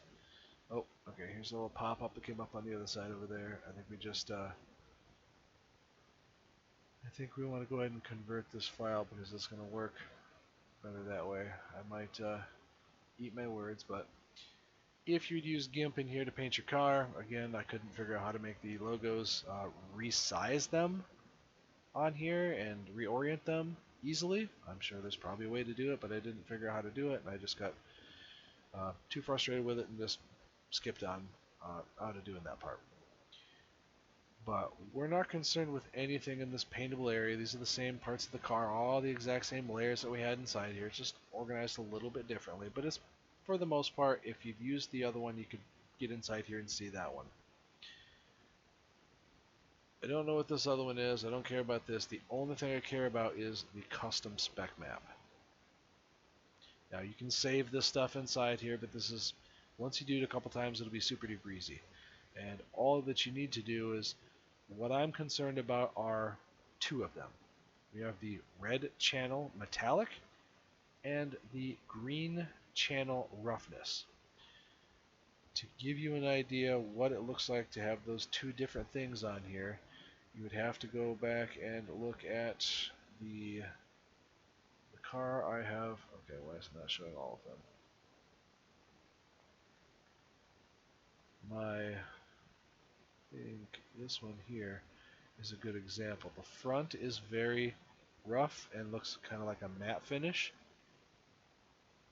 but the back, you can tell, is kind of shiny and very reflective. It makes the white. I didn't bring the reflectivity all the way up to make it chrome, like you can see that I did with the ARCA car. This one here is this is basically white, but I made it so shiny that it is 100% reflective, which turns it into, basically a mirror or chrome. So the entire car, just basically put one spec map that covers over top of all of the stuff. It sits at the very top level, so it's applying to everything below it. So the decals, the numbers, all of the stuff on there, they're all going to have that shiny, reflective look to them. Now you can cut them out. The video of the person that I watched, you can go through some very painstaking detail to cut out the spots on the numbers. It's going to be a little harder, especially if you're doing ranked races where the number, if you want to cut the number out, you don't know what number you're going to be. It's based on your I rating. But your logos and things like that, you can cut those out so that the logo doesn't look reflective, just the paint part of the car, not the logo. But again, it's a lot of work. If you want to do that, go ahead, be my guest. Your car will look really cool if you do it that way. You can see all these ones here, they look shiny. And like I said, that's what I'm kind of trying to do. This one here's got the reflect. Actually, no, I don't think that one does. But these two here, I think I tried doing the same thing. But again, you can see this is just that default layout inside the preset little things. I just colored these different colors. But when I did it, I cut out this spot here. So the bottom is still shiny, but the front part here is all a matte finish. So I found that line, and I followed it. It's not perfect. If you zoomed in on it, you're not going to see it's perfect. I only spent enough time that it looked good enough for what I was going to do, and just followed it up here. So this here's foil and shiny, this here's foil and shiny, but the black part of the car is all matte finish looking, a look to it. And again, that's being applied to all of the logos that are underneath it, because if you look at the file hierarchy of the stuff inside here, these sit on top of everything. You'd have to move some stuff around. I don't know if you can move these things around outside of their, this is the green section here, these purple, they're different parts of it. I don't know if you can do that. But because I want to do shiny, metallic, the red channel metallic is the only thing that I'm concerned about. Now, to pick the color, now it showed up on my other monitor, there's a similar looking color piece to what Paint.net had, and GIMP has the same looking thing here. As it was explained to me from the other person in their video, when we're doing colors inside here, it is, we are only concerned with, because it says red, it's the level of red, it's the brightness of the red which controls how reflective or how non-reflective the car is. If you bring it down to the absolute bottom, I think it'll look just like the iRacing default. If you didn't put a spec map on it, it'll look like that, I believe. And if you bring that color up to even brighter and brighter red, up from 0 to 255, which is the maximum you can do with red inside the spec map, that's what it will look like. If you make you make the red 255, your car will look, any color that's on the car will look at its maximum reflectiveness. So it'll look like a chrome wrap on your car of whatever those colors are. So if you had a solid yellow car, it would look gold foil. If you had a white car, it would look chrome, just like my ARCA car did.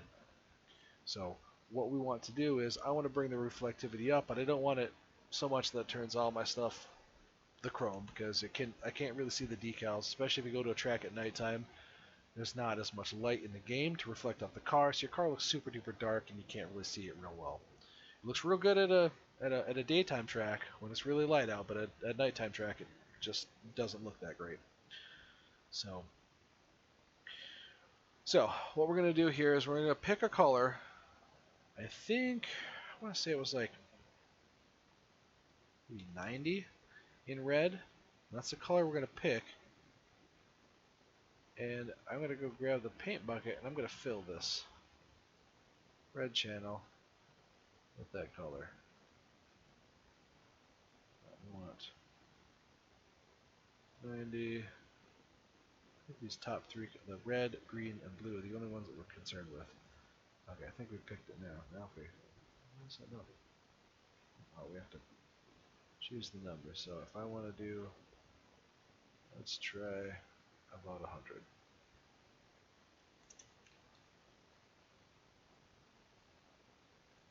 Did not save. I know it did save.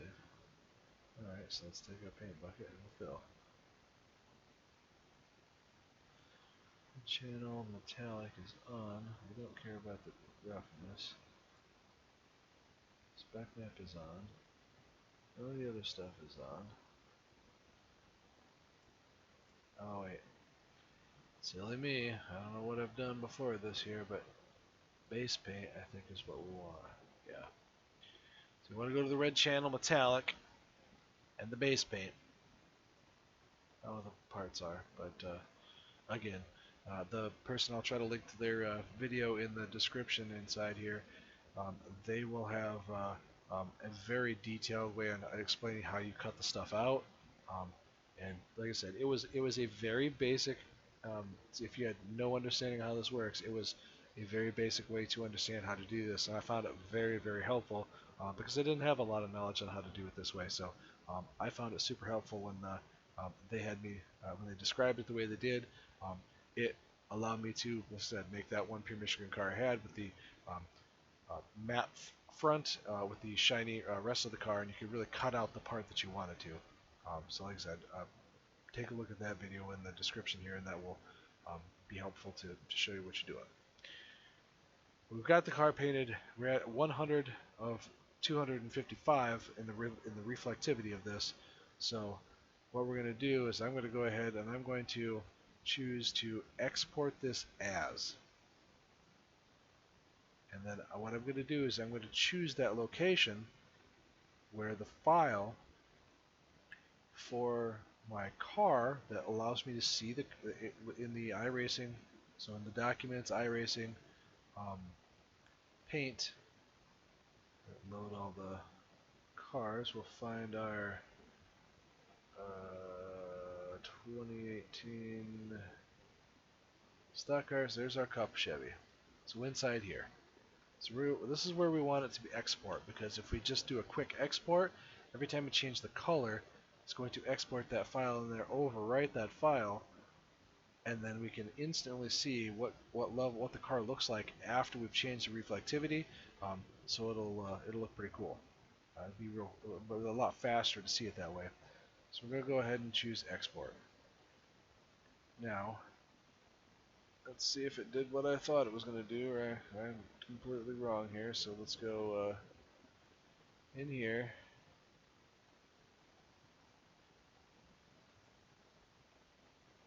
Alright, where the crap did it put it?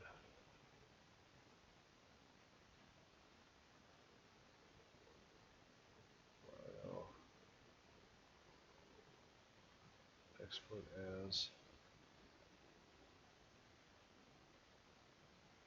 Oh crap. The original file is what it called it. So we don't, well, documents, iRacing, paint, Cup Chevy.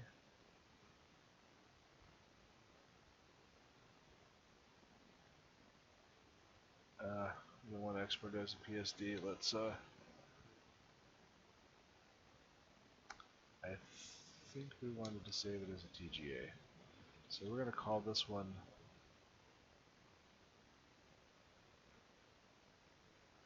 what did we call it the other ones? I think it's car_spec. We go back, and we find one I just did. My super late model, or the firework. We've got car_spec. So let us create a car underscore spec underscore my name, I believe. That is how we had it done. Underscore spec underscore my iRacing number. So it'll be car underscore spec underscore the iRacing number dot TGA. We're saving it in that spot where that where our actual car underscore file is at. This is the one that we accidentally saved in there. It's not what we wanted. So we went and export it. It should create the MIP files and things like that inside that folder. So it's what we were expecting.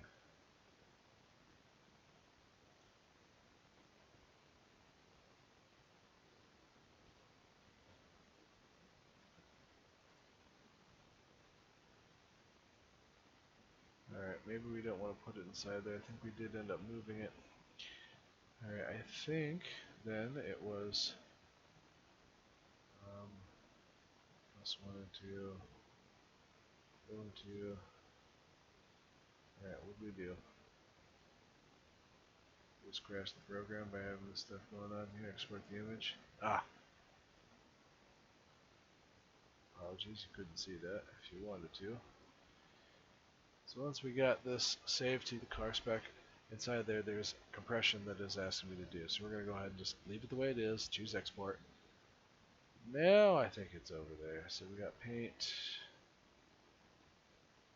here.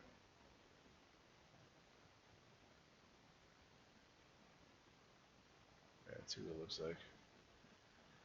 Maybe go back and re-watch the video for some of this stuff to figure out what the heck it was I actually did. iRacing. Go back, choose my cup car, wherever it's at. Paint the car.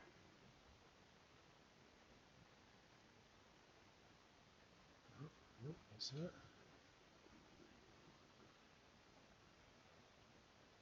Can't tell if it's shinier than it was before. So, make sure you did whatever it was we were expecting. Let's go file.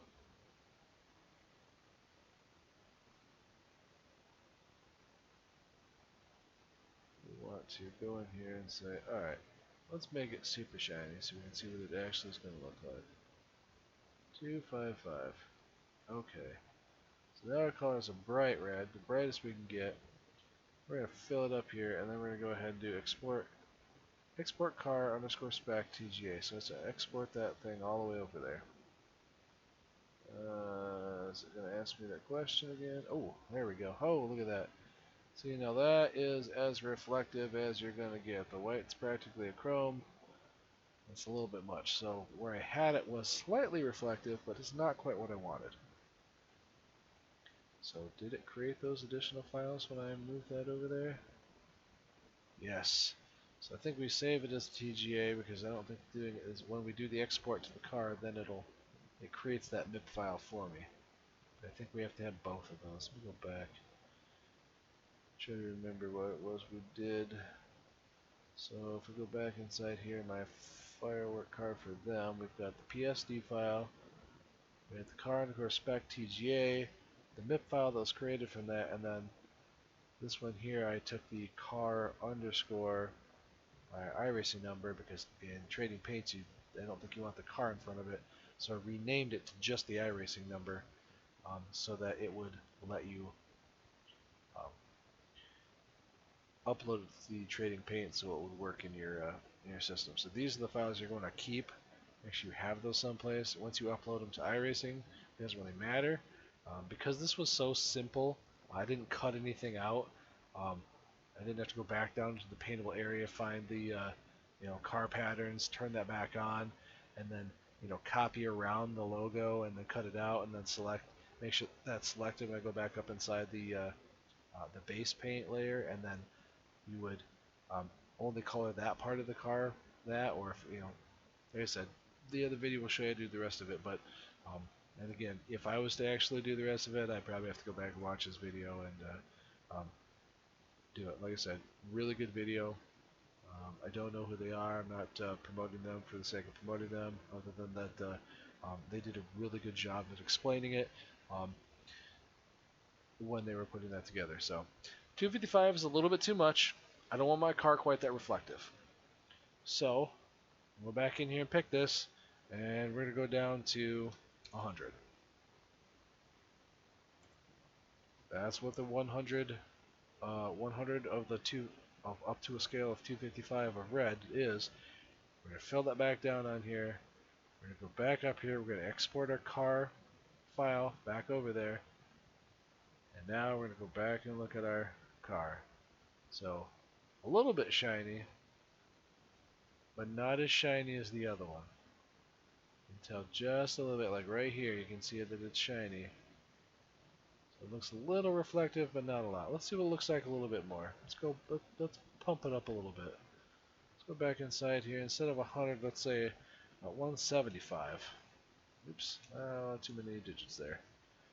Alright, so that ups it a little bit. Let's fill the entire thing. So this is painting the entire layer. Everything on top of there is going to get that metallic coloring applied to it. We'll go back up here and export it to our location and go back inside here and take a look at our car. And now, see, that looks pretty shiny. I think that maybe I can knock it down just a tiny bit. Kind of get it where I'd like to see it. Maybe 150. Fill that with that there, and export my car. Again, this is putting it into the iRacing file. So now it actually looks shiny, but it's not obnoxiously shiny. And again, it is the entire car. I think it looks pretty good. I'm happy with that there.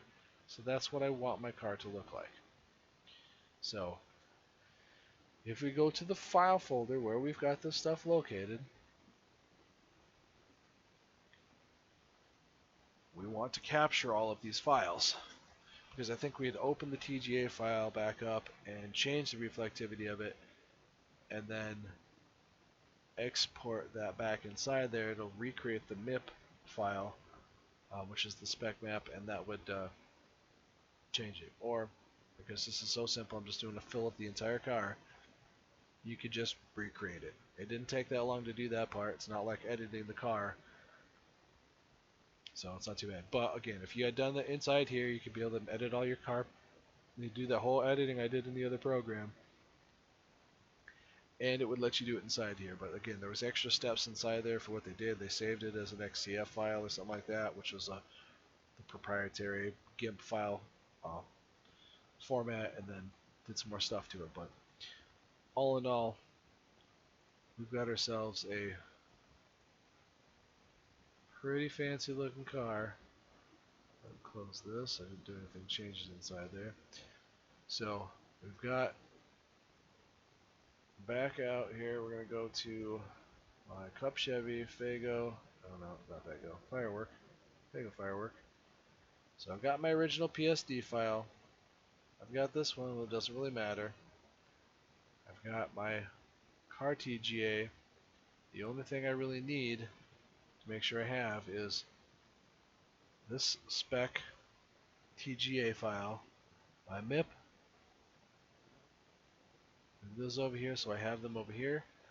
And these are the files that we're going to want to edit with. So I'm going to go ahead and change this back. If I wanted to put this car file back over there, I could add the car underscore so I could see it in iRacing. But I'm happy with the way it looks, so I'm going to rename it here in my staging area for this one here. This is actually what the car looks. I'm going to delete these out of here because I'll let Trading Paints throw those back inside there when I erase that one on there. And again, if you want to make any changes, you go back to your PSD and you follow those same steps. You edit your PSD, you create the TGA file from it. Make sure you save your changes here before you create the TGA file, and then go ahead and edit the spec map. And you do not have to do a spec map. I just wanted to make sure mine looked a little bit different, just enough where nobody might be able to tell that it wasn't that I do have a spec map on it, but not so gaudy that I have like a chrome stripe on the car. Now, once I've got that the way I want it, now I can upload it to Trading Paints. So we're going to go in here and do one of these ones that doesn't always do it the way I want it to. That's not the one I want it to look like.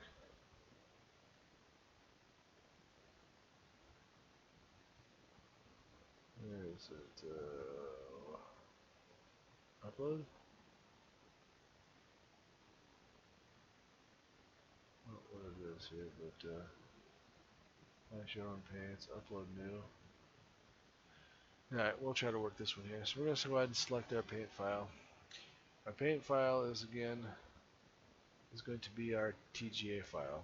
So we'll find our iRacing custom cars, custom paint scheme, my Cup Chevy, Fago Firework, and my TGA file with my iRacing number. Only the iRacing number .tga.